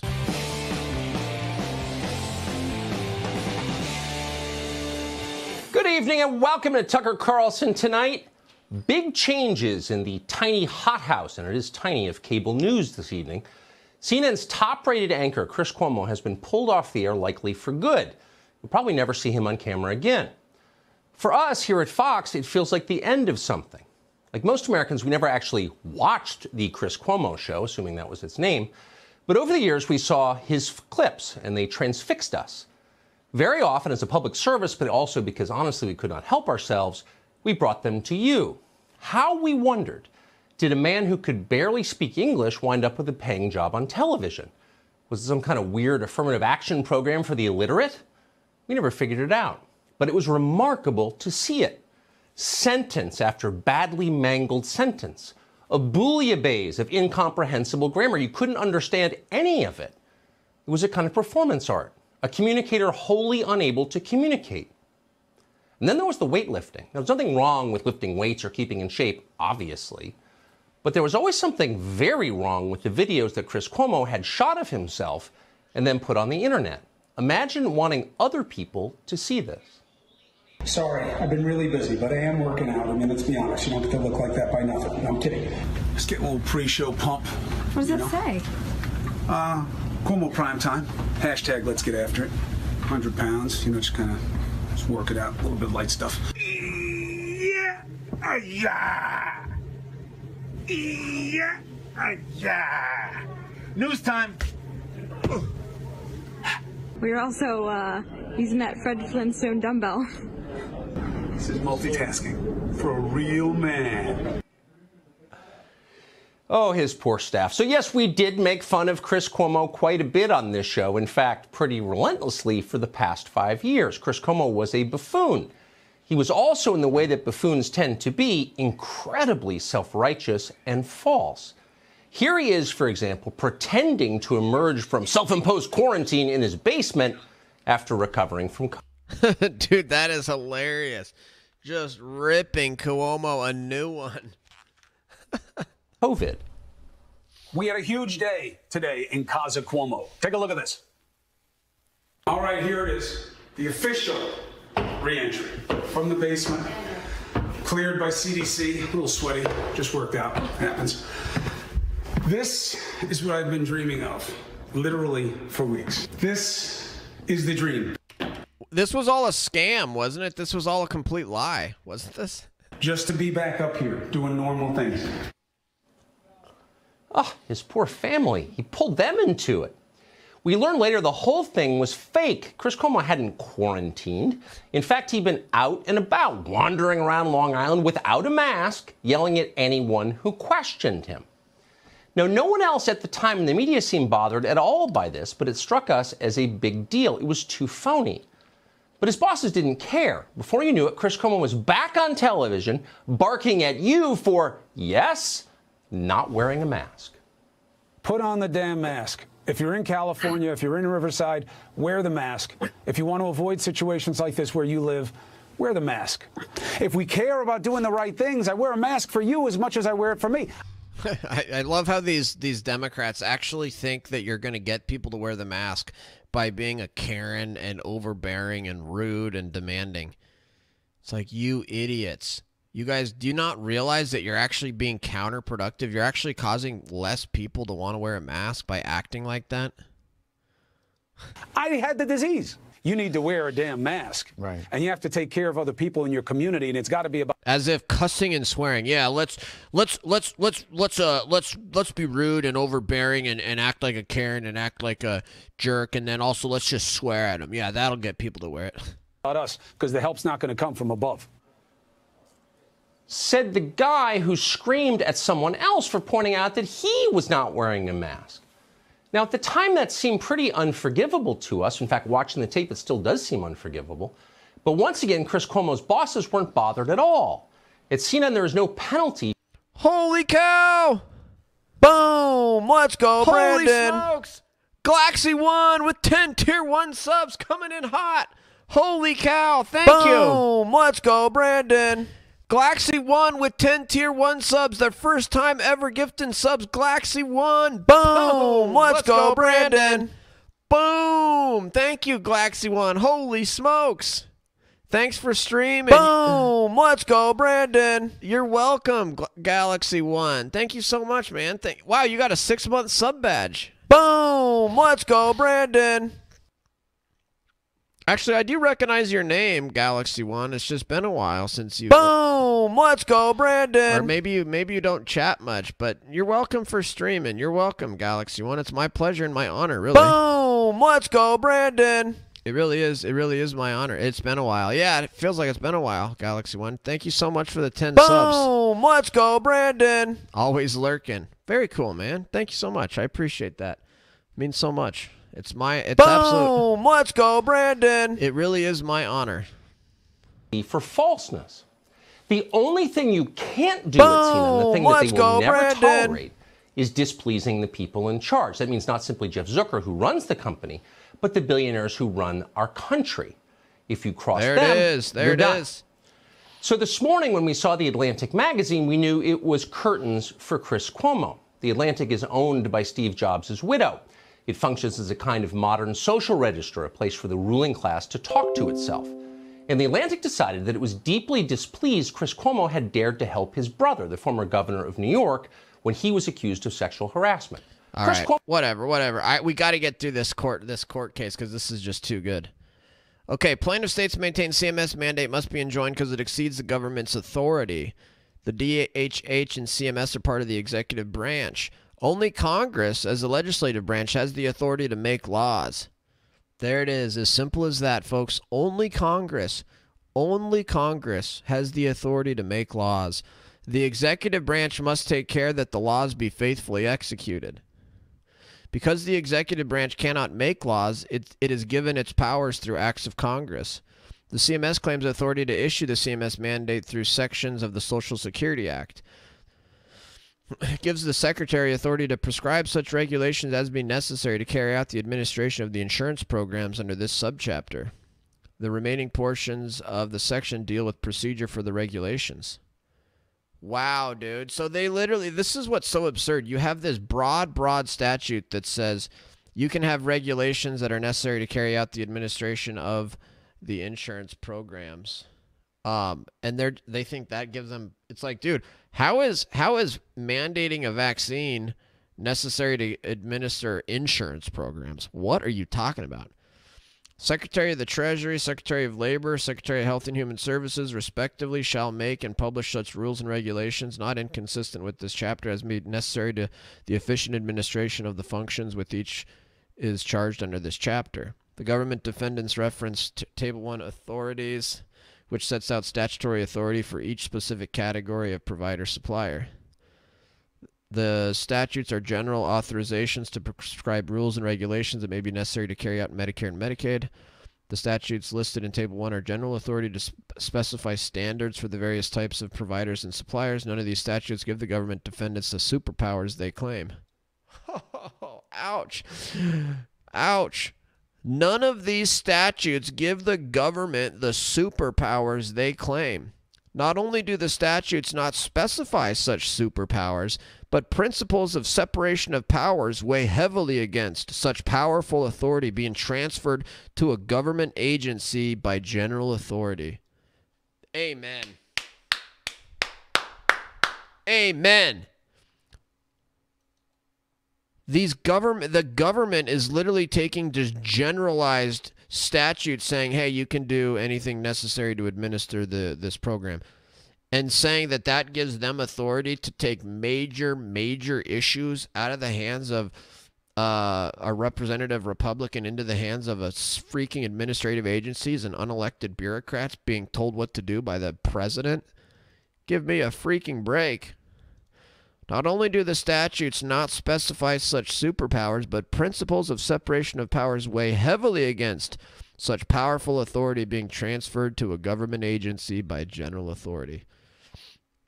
The major questions doctrine requires that Congress must speak clearly if it wishes to assign to an agency decisions of vast economic and political significance. 2014 U.S. Supreme Court case.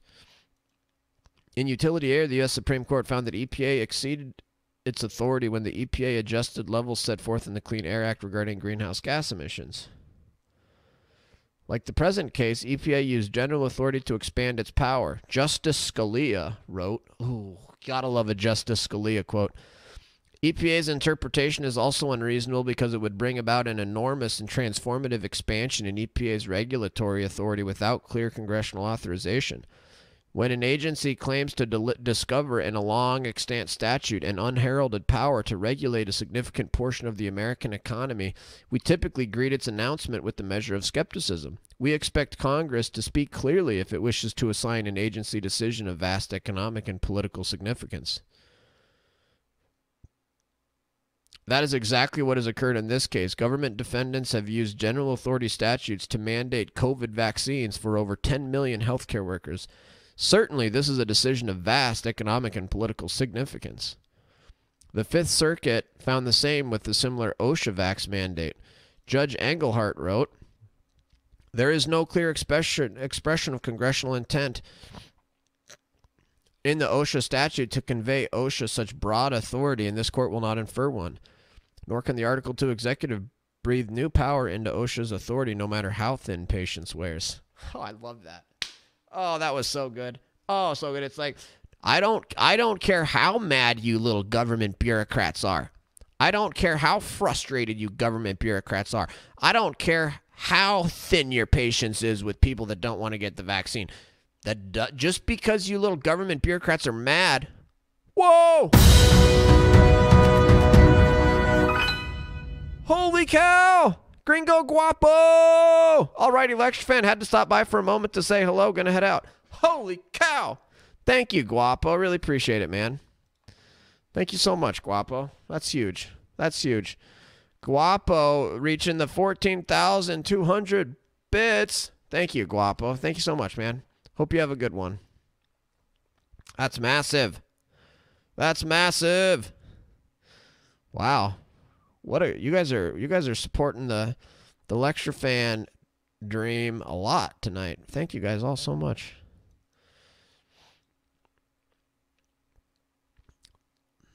Hope you all have a great week. Amen, brother. The government defendants maintain this general authorization gives them authority to mandate vaccines to 10 million healthcare workers, arguing CMS can do almost anything the Secretary feels is necessary to ensure the health and safety of patients. The major question doctrine is not addressed. Wow. Wow. Yeah, they literally, dude, that's what's crazy about these vaccine mandates is like, if this was allowed to stand, if the courts actually upheld these vaccine mandates, there would be no limit whatsoever to what the president could or could not do. Because they've got this statute that says you can do whatever you feel necessary for the health and safety of patients. That's not a limiting principle. There's no limit to that.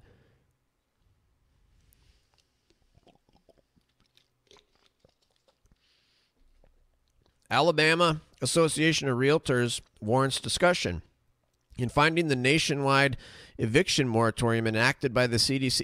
Yeah, dude, there's another example.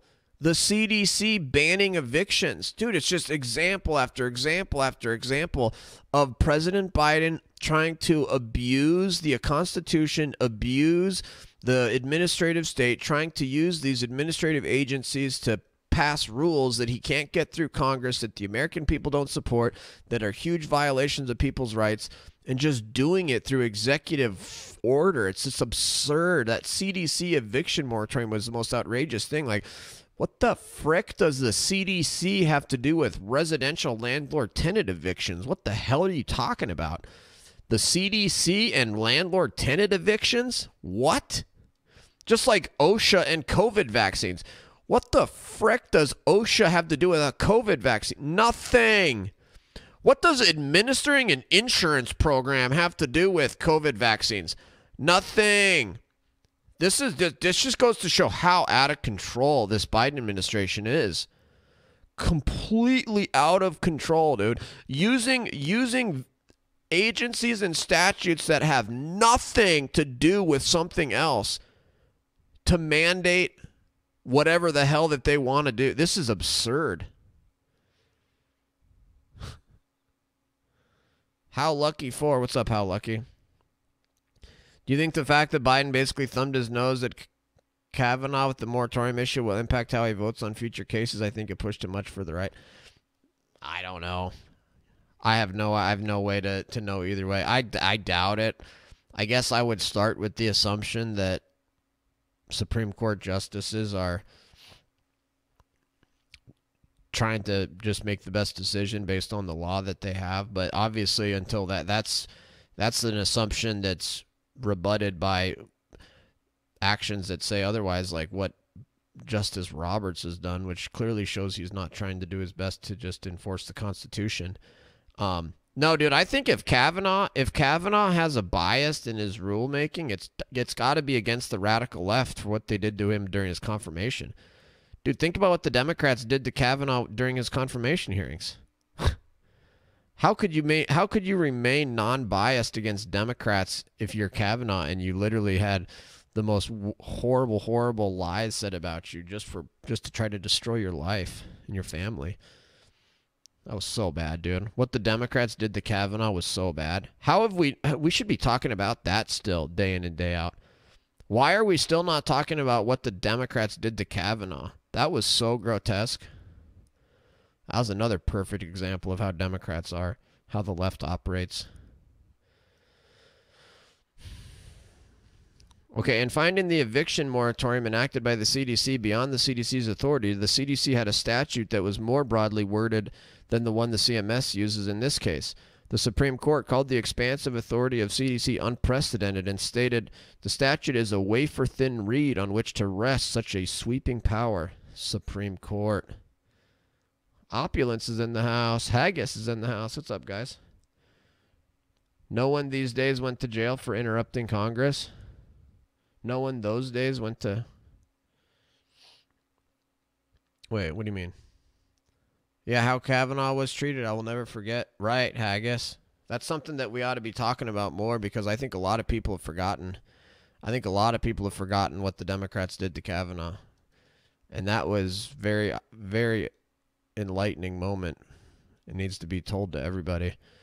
And everybody needs to be reminded because that's who we're dealing with. Whenever the Democrats come out and say something, whenever the Democrats come out and pretend to have principles or pretend to care about things, everybody just needs to remind that, yeah, but look what you guys did to Kavanaugh. So don't sit here and tell me that you guys have morals. Don't sit here and tell me that you have principles and care about things. Look what you guys did to Kavanaugh. How could you ever trust them? Again, look at what they did to Trump. Look at what they did to Trump with Trump Russia. I mean, between what they did to Trump with Trump Russia and what they and the fake, the stupid, the second impeachment hoax, the phone call impeachment hoax, and then what they did to Kavanaugh, how can anybody trust a word? Any of these? I don't understand how. Who's that scumbag Democrat that's the worst? That was the main one spreading the Russia collusion stuff. Adam Schiff. I don't know how anybody honestly even treats him. How anybody can even talk to him without like laughing in his face and saying, "You have no you really expect me to take you seriously?" Like they still have Adam Schiff on interviews and actually treat him seriously. Like he should be treated as a clown and as a scumbag liar, just absolute joke everywhere he goes.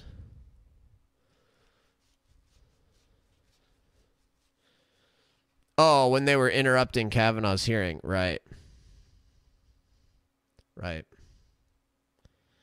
Oh, for sure. That's amazing. Yeah, what they did to Alex Jones was terrible, too. Kavanaugh and the fake Russia-Trump saga. I'll never trust the Dems or the media ever again. Amen, Haggis.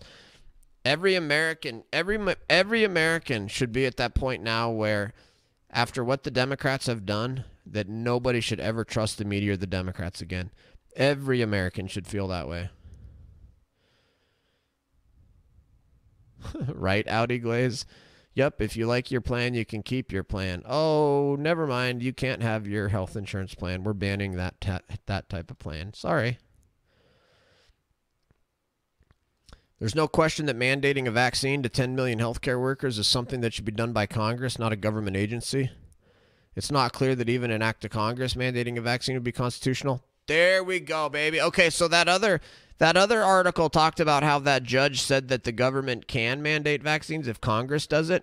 This judge is saying it's not. It is not clear that even an act of Congress mandating a vaccine would be constitutional. Certainly, CMS does not have this authority by a general authorization statute. Plaintiff states are likely to succeed on their claim that the government defendants exceeded their authority in enacting the CMS mandate. Wow, dude. Yeah, so this judge is actually going so far as to say that even if Congress tried to mandate the vaccine, that would be a question as to its constitutionality. I personally think it would be unconstitutional. There's nothing in the Constitution that allows Congress to mandate people's vaccines, and it seems to be a massive violation of various liberties represented in the Ninth Amendment, Fourth Amendment, etc., etc. Unenumerated amendments or unenumerated rights. The plaintiff states additionally claim the CMS mandate is contrary to law, arguing it violates additional provisions in the Social Security Act. The first provision plaintiff states claim the mandate violates, which requires the Secretary to consult with appropriate state agencies relating to conditions of participation by providers of services. Government defendants concede the CMS mandate was issued without complying with this directive, but state they will meet with state agencies following the issuance of the rule. Dude, they literally like, yeah, we know, we didn't comply with that law. Yeah, we know, we didn't do that law. Nah, we didn't. We'll just do it later. And that's good enough. For the Biden Democrats, that's good enough. Yeah, we know, we didn't comply with that law, but no, we'll just do it later.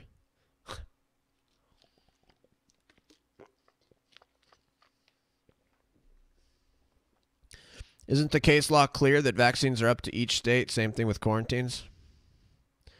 Well, there's not case law on it. How lucky, because the federal government's never done it.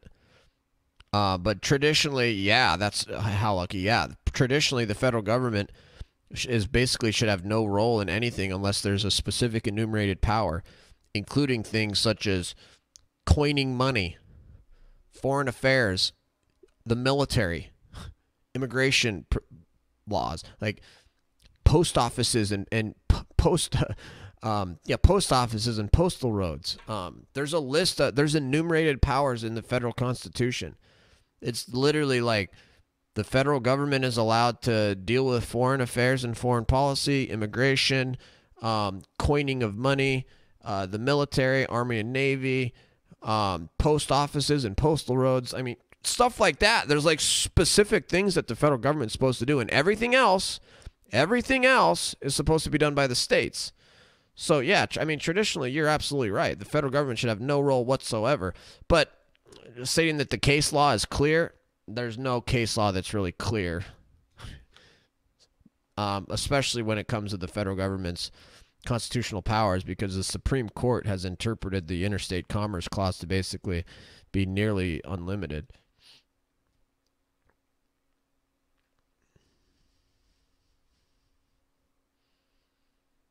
Wow, Glock Ripper. I'm so sorry. That's absurd, Glock Ripper. That is absurd. I'm so sorry you have a dumb Democrat executive. Sorry to hear that. Oh, yeah, these governments love emergencies because they have unlimited power, they think. Another provision provides that nothing in the Social Security Act shall be construed to exercise any supervision or control over the practice of medicine or the manner in which medical services are provided, or over the situation, tenure, or compensation of officer or employee of any institution, agency, or person providing health services, or to exercise supervision or control over the administration or operation. Wow, dude. Wow. So there's literally a federal law. There's a federal law that says nothing in federal statute shall be construed to exercise supervision or control over the practice of medicine or over the situation, tenure, or compensation of officers or employees of persons providing health services, or to exercise supervision or control over the administration or operation of a person or entity. Plaintiff states argue these provisions prohibit the dictation of the hiring and firing policies of these institutions for unvaxxed workers. The statute prohibits supervision and control over both the selection and tenure of unvaxxed employees. Wow. The third provision plaintiff states claim the mandate violates requires that whenever the Secretary publishes a general notice of proposed rulemaking for any rule or regulation proposed that may have a significant impact on the operations of a substantial number of small rural hospitals, an initial regulatory impact analysis is to be conducted. Plaintiff states argue the CMS mandate may have a significant impact on a substantial number of small rural hospitals due to loss of workers and or income due to the CMS mandate. No regulatory impact analysis for rural hospitals was conducted in this case. Dude, there's like 10 or 15 separate independent legal reasons that this thing is illegal. Wow, I had no idea that this was so blatantly illegal. The Biden administration has literally just given the middle finger to the law. I mean, this is crazy. Just blatantly violating the law and blatantly violating the Constitution, and they don't even care. These court decisions are so eye-opening. These court decisions are so eye-opening about how the Biden administration, these Democrats, are operating. Just out and out, purposeful, blatant, in-your-face, middle finger to the law, middle finger to the Constitution. Straight up. Because the government defendants did not comply with any of the above provisions, the plaintiff states are likely to succeed on the merits that the CMS mandate is contrary to law. Wow. Boom, dude, just like that. How many three separate federal laws that Biden just out and out screw it. We'll do it later. We won't do it at all, or we don't have to do it, whatever. Wow.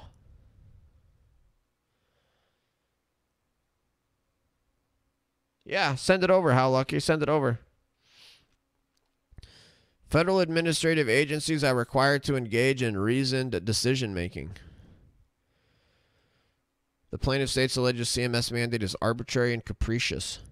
If an administrative agency does not engage in reasoned decision-making, a court shall hold unlawful and set aside agency action, findings, and conclusions found to be arbitrary, capricious, or abuse of discretion or not in accordance with law.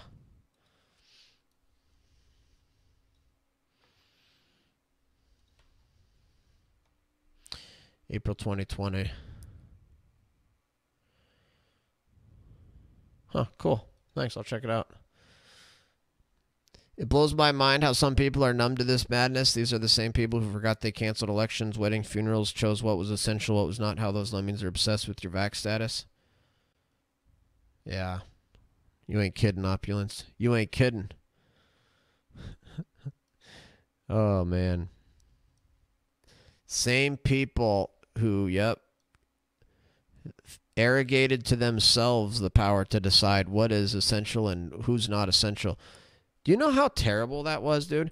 Do you know how terrible that was for people to be told by Democrats in government that they're not essential? You're not essential. Sorry. Primate, what's up, Primate? Everyone, Primate. The vax mandate is blocked for everyone. There is no federal vax mandate. Although I'm not sure if the federal contractor vax mandate has been blocked nationwide or just blocked in a couple of states.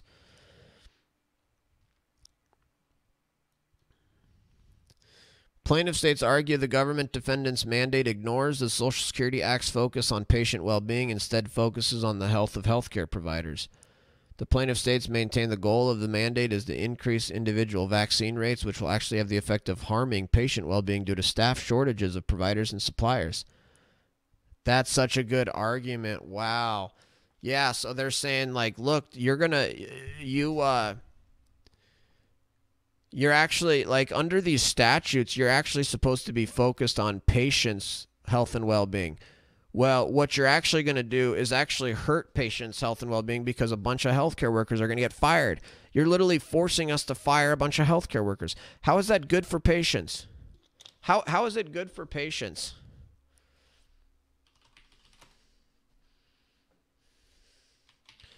Question for Democrats. How is it good for patients and the general public to have a bunch of healthcare workers fired and terminated?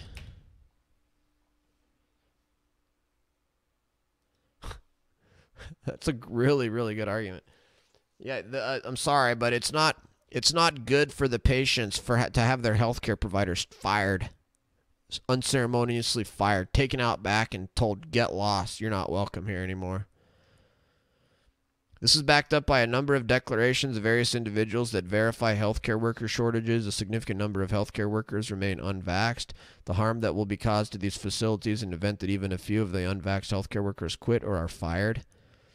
Some of the declarations verify the huge percentage of money paid to these facilities through the Medicare and Medicaid program, showing these facilities would have to shut down or severely cut back healthcare services if funding is cut off by the government. To these facilities, the plaintiff states provided a declaration which shows the increased enforcement costs that would result if required to survey and enforce the CMS mandate. In other words, the plaintiff states maintain that although the purpose of the Social Security Act is to help healthcare patients, the CMS mandate would have the opposite effect due to the loss of healthcare workers and funding to healthcare facilities. This is not the reasoned decision-making required by federal law. Requiring COVID vaccinations to healthcare workers covered by the mandate would hurt the patients the Social Security Act was meant to help. True. Panzer, what's up, Panzer? Is there a hospital without the requirement already? There's tons. Not a single hospital in Montana has a vax requirement because it's illegal in Montana. Not a single hospital requires vaccines in Montana. It's illegal. It's illegal here. It's unlawful discrimination. How lucky, I can tell you firsthand, it's god awful. I'm a civil rights attorney. Oh, nice, dude. Cool. Handling the enforcement of these mandates, going after employers that are... Whoa! Boom! Let's go, Brandon! Nitrous Cutter with the Twitch Prime. What up, Nitrous Cutter? Thank you, Nitrous Cutter. Appreciate the Twitch Prime, my man. 5 months. Going after employers that are refusing reasonable accommodations, and our caseloads have ballooned. Oh, I bet. How lucky. I bet, dude. Because so many people are asking for exemptions to this stuff and not being given it. I'm sure they're filing all kinds of civil rights claims. Nitrous Cutter, thank you, man. It has been a while. You did need to resub. Thank you, man. This is a big win for our country. I have hope for the future against these Marxists. Me too, Opulence. You look at the amount of protests that are going around the country against these vax mandates. You look at these court decisions. You look at worldwide protests. You look at the recent election results. You look at Joe Biden's poll numbers. You look at the generic congressional ballot polls. It really seems like people are starting to wake up. And you look at, dude, have you guys seen the betting markets? The betting markets show Donald Trump as the favorite to win 2024 presidential election. The 2024 presidential election is going to be won by Donald Trump, according to the betting markets. Pretty amazing. So there's a lot of reasons to be hopeful.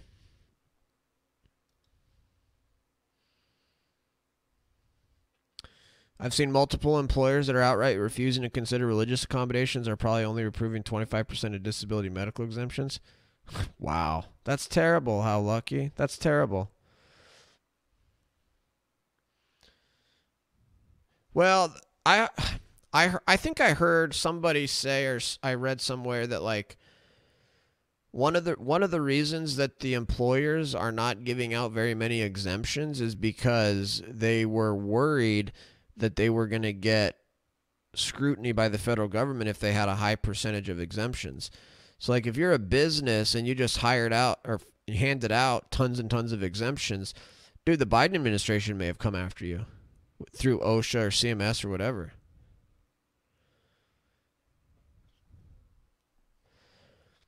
It's just the whole thing is so terrible, dude. It's like, dude, you're making business owners' lives terrible. You're literally destroying people's lives. Like, who's going to want to be a business owner when you've got to deal with the government breathing down your neck trying to force you to vax people, and then you've got your employees that are pushing back, and you've got this whole issue has thrust businesses into one of the most divisive political issues of our time. Like, most business owners are like, dude, I don't want to be involved in super divisive politics, and I don't want to be involved in the Democrats' attempts to try to deputize private businesses to violate people's human rights. Like, they don't have a choice. They're being thrown into it. It's horrible.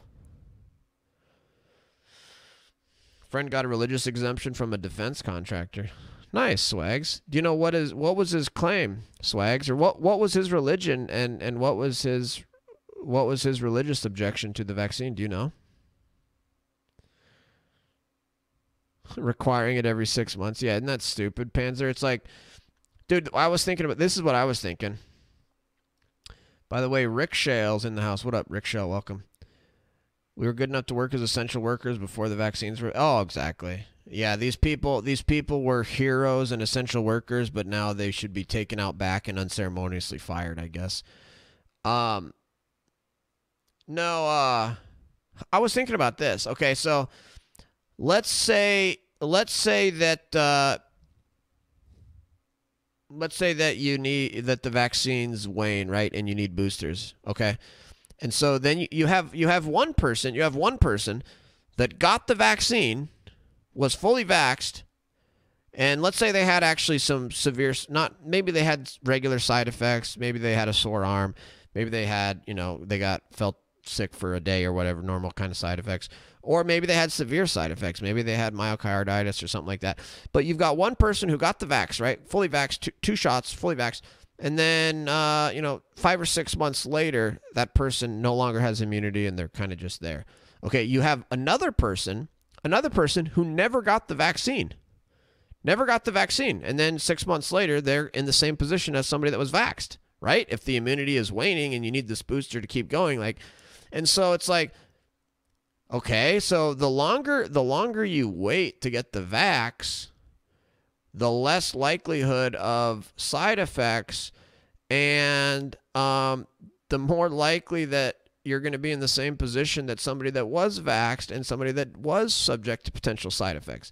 So it's like, dude, you're going to force people to get the vax when there's potential side effects to this thing, and it only protects them for a couple of months or 6 months or whatever it is? It's like, what?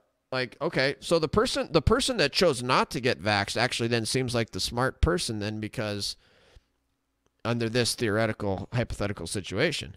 Because then they're in the exact same position. This is assuming, of course, that they didn't get COVID in this hypothetical, which would obviously make it a completely different situation. But theoretically, they'd be in the same position, just without the risk of the side effects.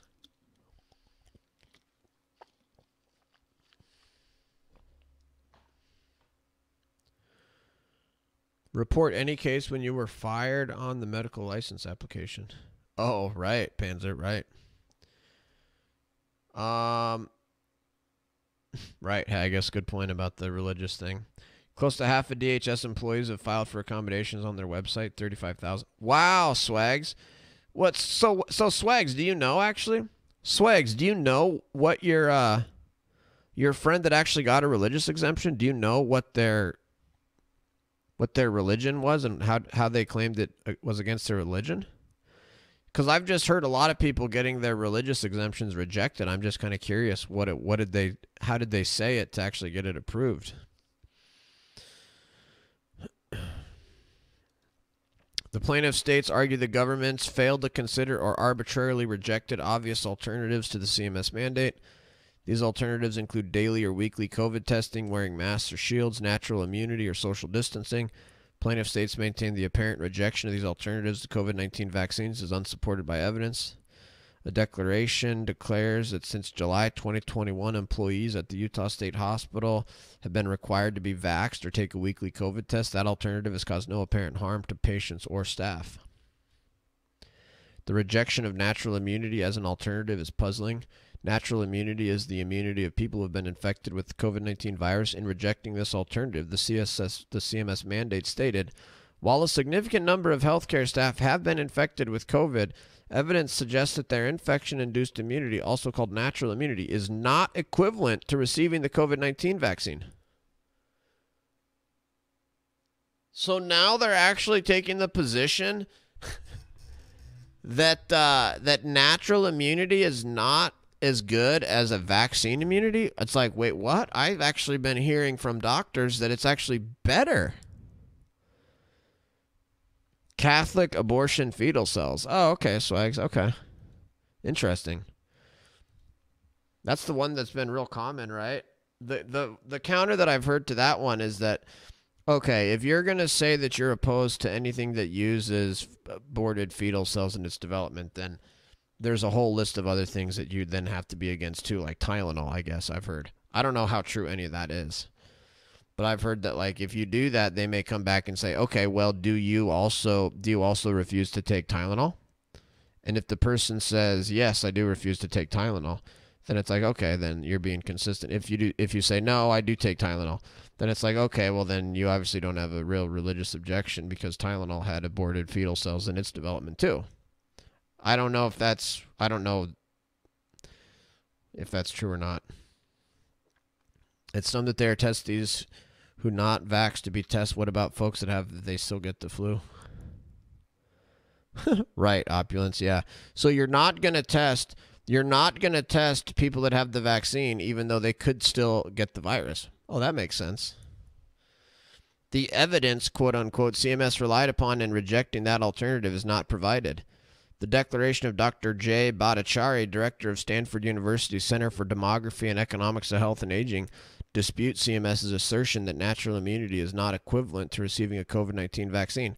Citing studies from Qatar, which tracked 927,000 individuals for 6 months after COVID vaxes, California, which tracked the infection rates from over 5 million patients vaccinated with 2 Pfizer doses, and U.S. veterans, which tracked 620,000 vaccinated U.S. veterans, plaintiffs state these studies overwhelmingly conclude that natural immunity provides equivalent or greater protection against severe infection than immunity generated by vaccines. Dude, it's like it's a complete anti-science. So the Biden administration literally just out and out said, no, natural immunity is not equivalent to a vaccine. And they didn't cite any evidence. And then the states in this lawsuit said, okay, here's literally a Stanford University doctor. Here's a doctor from Stanford University that's got a bunch of studies that shows that the natural immunity is equivalent or greater protection. Like, where's the Biden administration coming? Where are these Democrats coming up with this? They just say stuff, and it's not supported by science or studies or anything. And then if you disagree with it, I guess you are anti-science, according to these scumbags.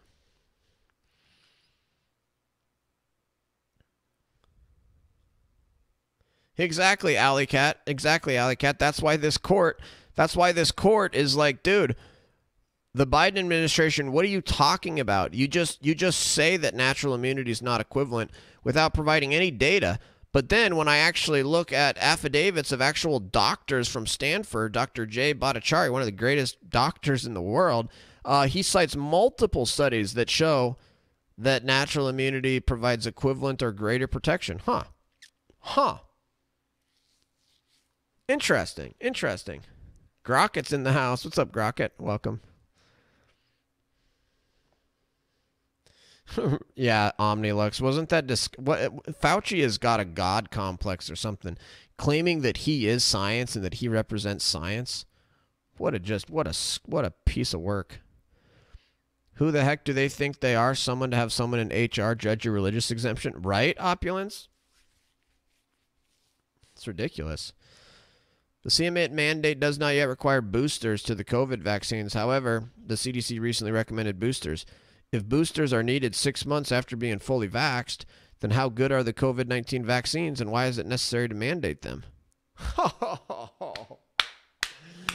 Oh, boom, baby. Ouch. That destroys Biden.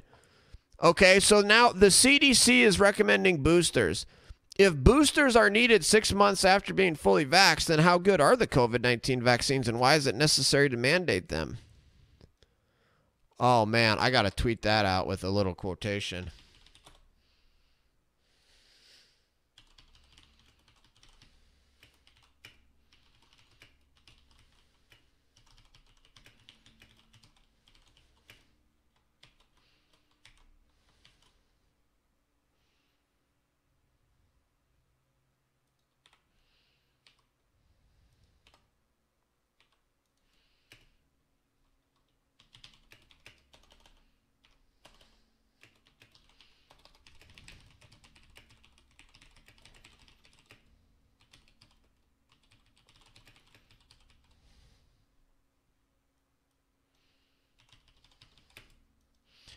Dude, also, why are you going to not, how are you going to not mandate boosters, right?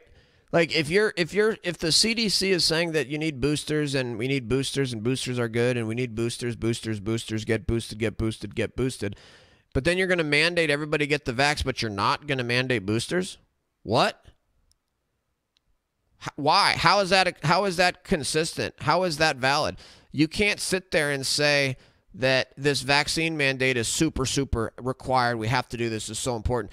And then at the same time say that, yeah, you need boosters are also completely necessary and needed, but we don't have to mandate those. It's like, what? Well, if this was some horrible emergency where you had to do this, then you would also be mandating boosters. Yeah.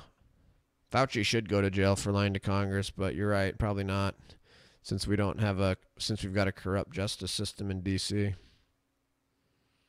I agree, Alley Cat. It is endemic. It's 100% endemic. We're not even in a pandemic anymore. If you just look at the basic definition of pandemic versus endemic, literally go look at the definition of pandemic versus endemic and then apply it to the situation at hand. It's clearly that this is endemic. We're no longer in a pandemic.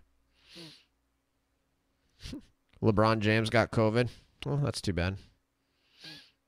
Which legal case? Shut up, Brent's in the house. What up? Shut up, Brent. This is a court ruling that just released today. Shut up, Brent. This is the court ruling that shut down the Biden vaccine mandate for healthcare workers. Additionally, the plaintiff states provided evidence in the declaration of Peter McCullough that the COVID-19 vaccines do not prevent transmission of the disease among the vaxxed or mixed vaxxed unvaxxed populations, that the mandatory vaxes for hospitals do not increase safety for employees or hospital patients. Wow, dude. So these states presented a doctor's affidavit saying that the vaxes do not prevent transmission.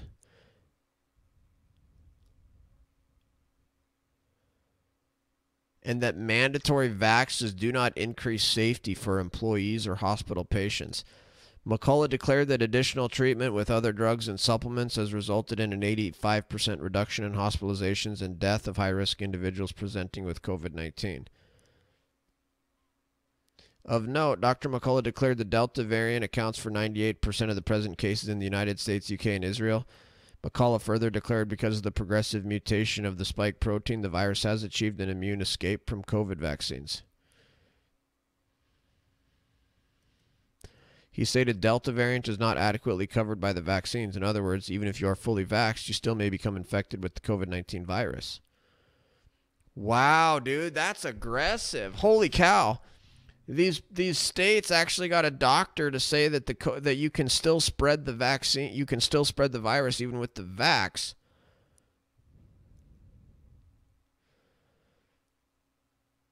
In other words, even if you are fully vaxxed, you still may become infected with the COVID-19 virus.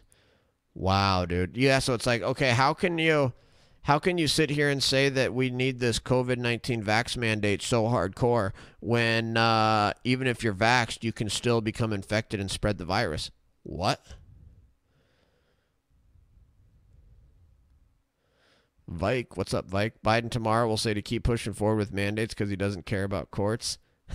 He better not. He better not. Cavion, what's up, Cavion? Did you see the Trump versus Biden rap battle? I think so, yeah.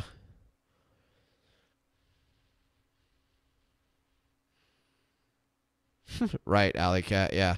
Antibody treatments. Also, dude, that Merck, didn't the COVID pill just get approved by Merck? Doesn't Merck have a COVID pill? Didn't Merck just release like a pill? Yeah, this just happened, dude. This just happened. U.S. panel backs first-of-a-kind COVID-19 pill from Merck. A panel of U.S. health advisors on Tuesday, which is today, narrowly backed a closely watched COVID-19 pill from Merck, setting the stage for a likely authorization of the first drug that Americans could take at home to treat corona. The FDA panel voted 13-10 that the antiviral drug's benefits outweigh its risks, including potential birth defects if used during pregnancy. Well, don't use it during pregnancy then. How hard is that? I see this as an incredibly difficult decision with many more questions than answers. He said the FDA would have to carefully tailor the drug's use for patients who stand to benefit most. The recommendation came after hours of debate about the drug's modest benefits and safety issues. Most experts backing the treatment stressed that it should not be used by anyone who's pregnant, called the FDA to recommend extra precautions before the drug is prescribed, such as pregnancy tests for women of childbearing age. The vote specifically backed the drug for adults with mild to moderate COVID-19 who face the greatest risks, including older people and those with conditions. Yeah, dude, so we literally have a COVID pill.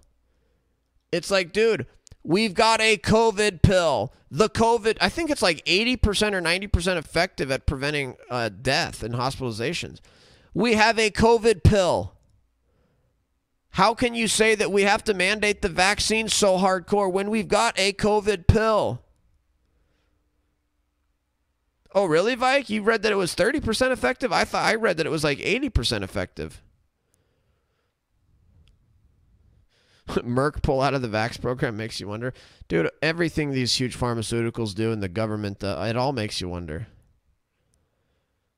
Prepackaged ivermectin. That's funny. That's funny.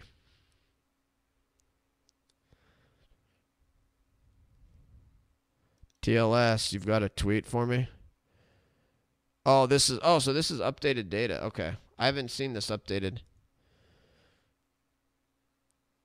30% reduction in hospitalizations and death in October. Okay, 50% efficacy. Okay, so when it first came out in October, it was 50% efficacy. Now it's 30%.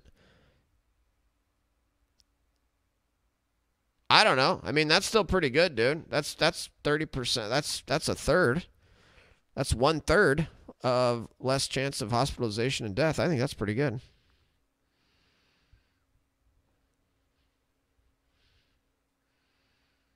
Exactly, Haggis. Don't you love it? Don't you love these leftists? Now all of a sudden they're super.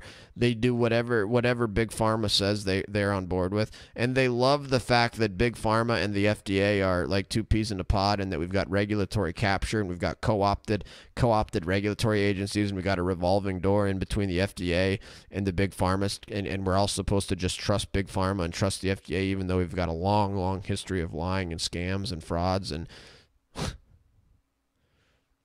dude, these leftists are not skeptical at all. They have no skepticism in them. A lot of them, old gamer Mike, a lot of them.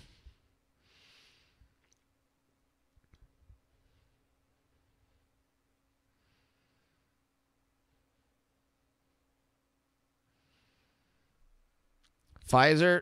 Guitar player says Pfizer has a new pill that reduces risk of death by 90%. Maybe that's what I'm thinking about. Pfizer COVID pill. Yeah, this is what I'm actually thinking of. Paxlovid. Yeah, this was 90%. Yeah, this one's 90%, dude. This is what I was thinking of. I wasn't even thinking of the milk.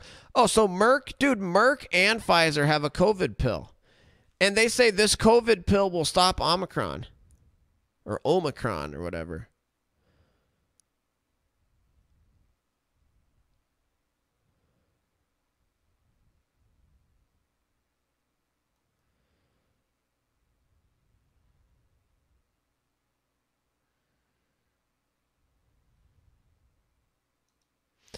Pfizer is seeking emergency use authorization for its novel COVID-19 oral antiviral drug Paxlovid for the treatment of mild to moderate COVID-19 in patients at increased risk of hospitalization or death. If authorized or approved, Paxlovid would be the first oral antiviral of its kind. Phase 2 and 3 results saw an 89% reduction in hospitalizations when given within 3 days after symptom onset.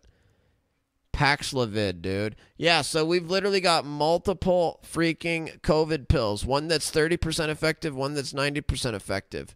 What is going... And we got to mandate the vaccine, even though we're not going to mandate boosters, and even though the vaccine isn't 100% against preventing... It's like, none of this makes sense, dude. None of this makes sense, which is why when you get into a situation like this where nothing is adding up, nothing is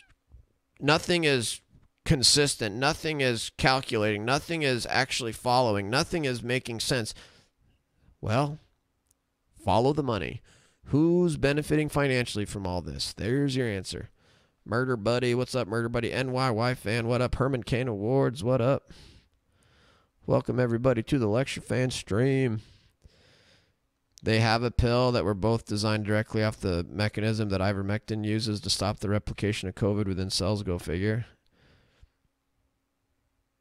Yeah, that's interesting. I don't know about that, Murder Buddy. I've never read that the pills were based off of ivermectin. I do know individuals. I know personally some people that had some weird experiences with the COVID vaccine and Bell's palsy, and then taking ivermectin later and having that ivermectin kind of re-disturb the Bell's palsy that was caused by the COVID-19 vaccine. So there's clearly, I think, something that's ivermectin is somehow working on the same things that the COVID vaccines are, or something.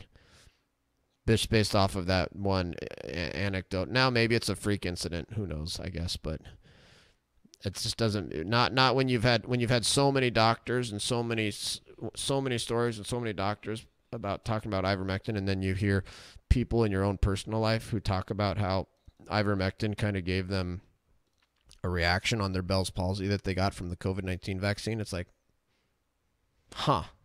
got to be something there.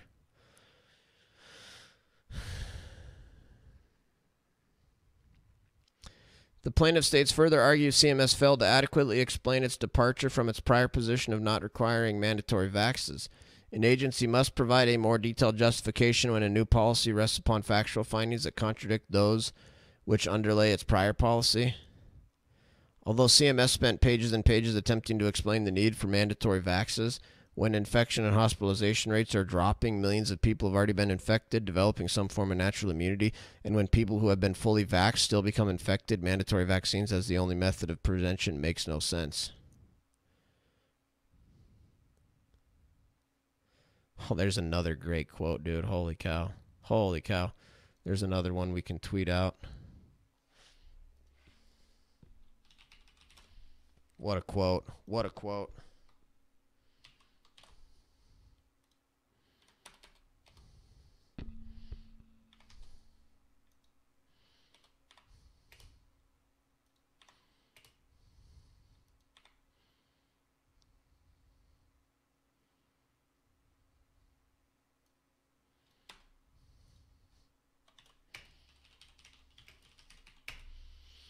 When infection and hospitalization rates are dropping, millions of people have already been infected, developing some form of natural immunity. And when people have been fully vaccinated still become infected, mandatory vaccines make no sense.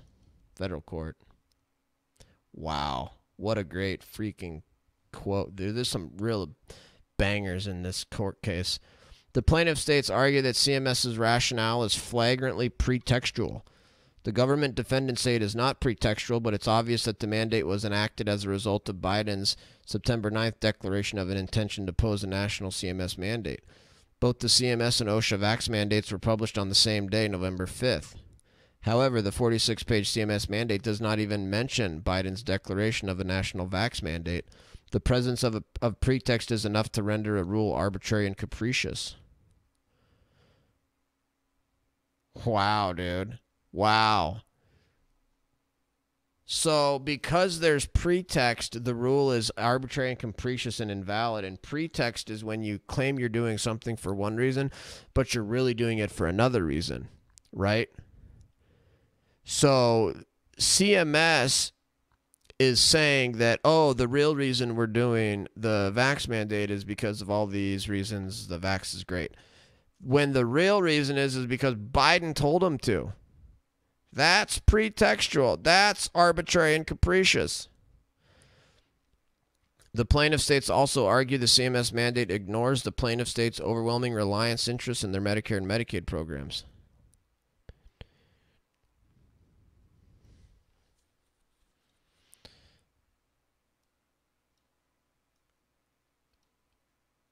The CMS mandate is arbitrary and capricious if CMS ignores those reliance interests. The plaintiff states have substantial reliance interests in the programs. The threatened cutoff of federal funding would be devastating to the state's healthcare facilities. CMS's plan to meet with the appropriate state agency after the rule is issued would be too late. By that time, unwilling healthcare employees would have had to decide whether to take the vaccine or quit their jobs. Lastly, plaintiff states allege the scope of the mandate is arbitrary and capricious. The plaintiffs argue that the mandate applies to all ages, even psychiatric residential treatment facilities for individuals under 21 years of age, which is not related to CMS's asserted interest in protecting elderly and infirm patients from COVID-19. As noted by the court in BST Holdings in regard to the OSHA mandate, the mandate is a one-size-fits-all sledgehammer that makes hardly any attempt to account for differences in workplace and workers that have more than a little bearing on workers' varying degrees of susceptibility to the supposedly grave danger the mandate purports to address. That was another banger quote from that court case. Holy cow.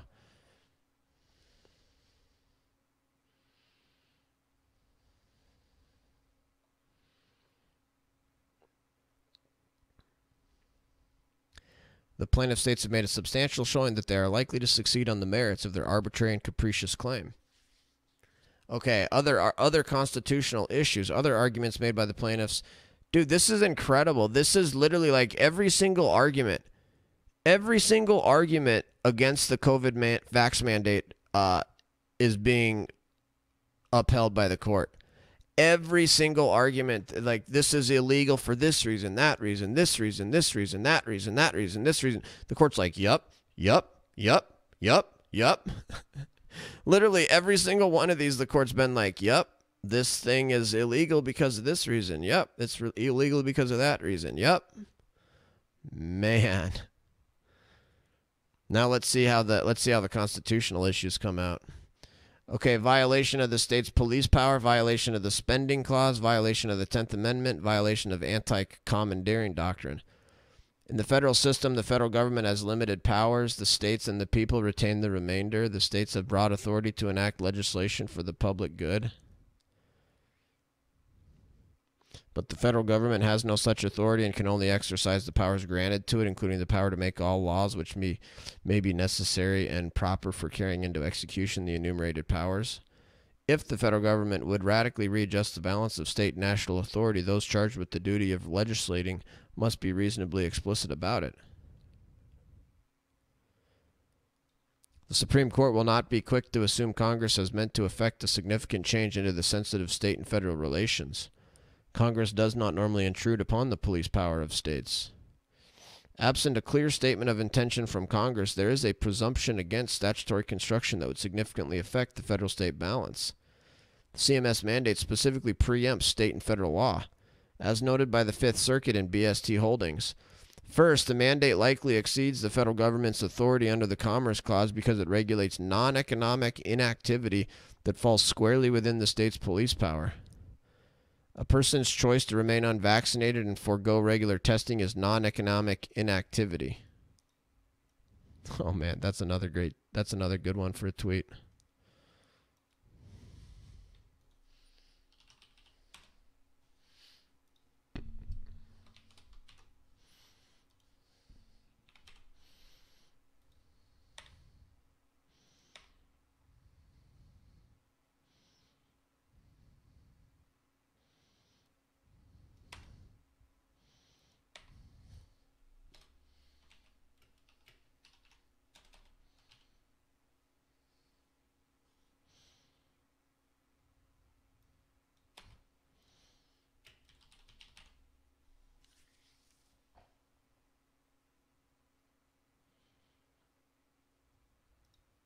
I love that, dude.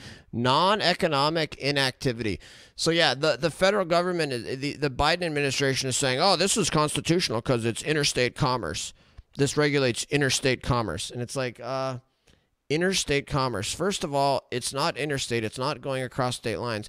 Second of all, it's not economic at all. Getting a vaccine is not an economic thing whatsoever. And moreover, it's inactivity. You're not even doing something. It's not doing something.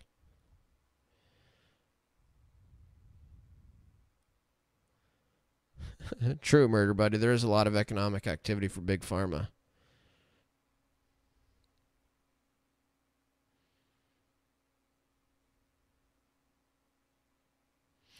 Guitar player. If we're going to prepare for the next pandemic, the biggest thing we could do to prepare for the next pandemic is to pass laws prohibiting lockdowns and prohibiting public health officials from ordering lockdowns and crap like that. It's funny to me, these Bernie Sanders types, American Marxists, are against major corporations and big pharma, but they're useful idiots pushing the poison. Right. It's classic, dude. It's classic. Dude, the Democrats are in bed with big business, way more so than Republicans. No question about it. To mandate that a person receive a vaccine or undergo testing falls squarely within the state's police power. The plaintiff states make a strong case that the CMS mandate violates the state's police power. The anti-commandeering doctrine is simply the expression of a fundamental structural decision incorporated into the Constitution. The decision to withhold from Congress the power to issue orders directly to the states. Congress cannot command a state government to enact state legislation. The 10th Amendment confirms that all the power is reserved to the states. The court held invalid a federal law that commanded state and local enforcement officers to conduct background checks on prospective handgun purchasers and to perform certain related tasks. Although many of the healthcare facilities required to track and regulate the CMS mandate are private, many are likely run by some or all of the states, which could result in violation of the anti-commandeering doctrine. As this court is unable to tell at this point whether and how or how many of the providers and suppliers are run by states, there's no evidence to prove the violation. Ooh, so there's nothing in here about so the anti-commandeering doctrine is the only one that the court didn't uphold right here. Under the non-delegation doctrine, Congress lacks the authority to delegate unfiltered power over the American economy to an executive agency. This is a similar doctrine to the major questions doctrine, but if the government defendants have the power and authority they claim to mandate vaccines for 10 million workers, these government agencies would have almost unfiltered power over any healthcare provider, supplier, and employees that are covered by the CMS mandate. If CMS has the authority by a general authorization statute to mandate vaccines, they have authority to do almost anything they believe necessary.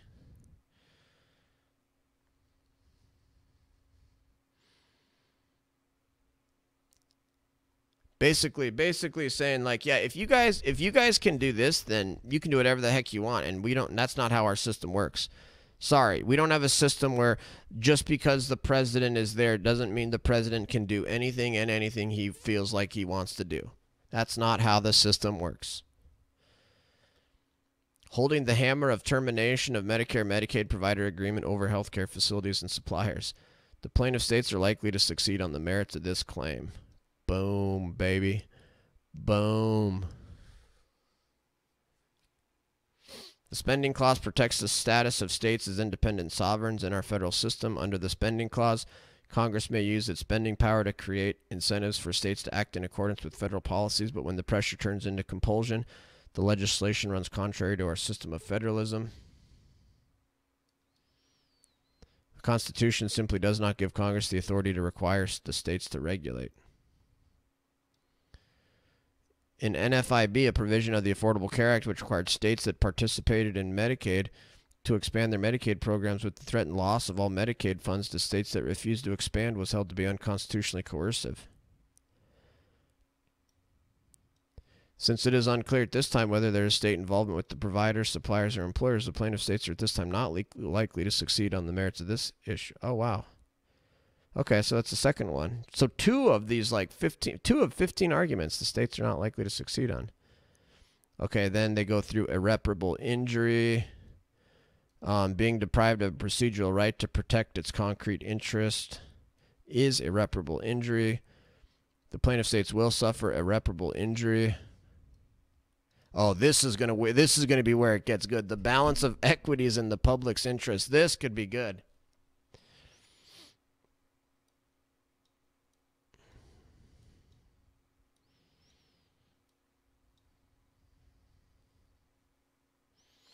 The plaintiff states have satisfied the first two elements to obtain a preliminary injunction. The final two elements they must satisfy are that the threatened harm outweighs any harm that may result to the government defendants, that the injunction will not undermine the public interest.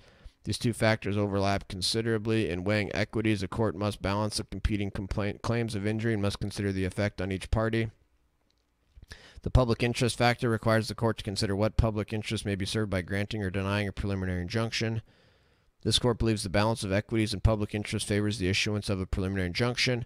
The public interest is served by maintaining the constitutional structure and maintaining the liberty of individuals who don't want to take the vaccine. This interest outweighs the government defendant's interest. It's very important that the public's interest be taken into account by the court before allowing the government defendants to mandate vaccines. If the separation of powers meant anything to the constitutional framers, it meant that the three necessary ingredients to deprive a person of liberty or property, the power to make rules, to enforce them, to judge their violations, could never fall into the same hands.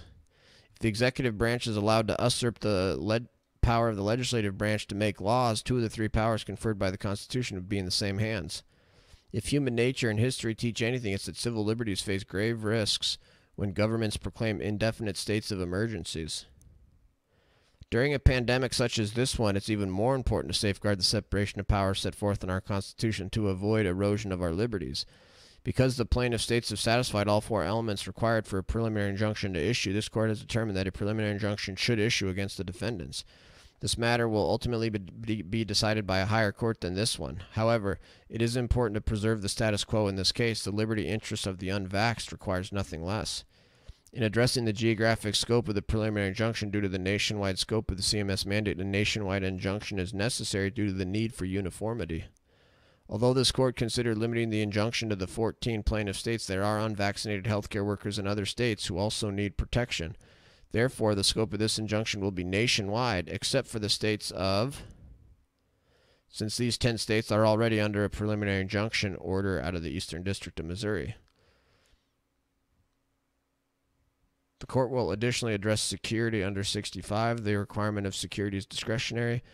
Plaintiff states are 14 sovereign states. The court will not require plaintiff states to post security for the preliminary injunction.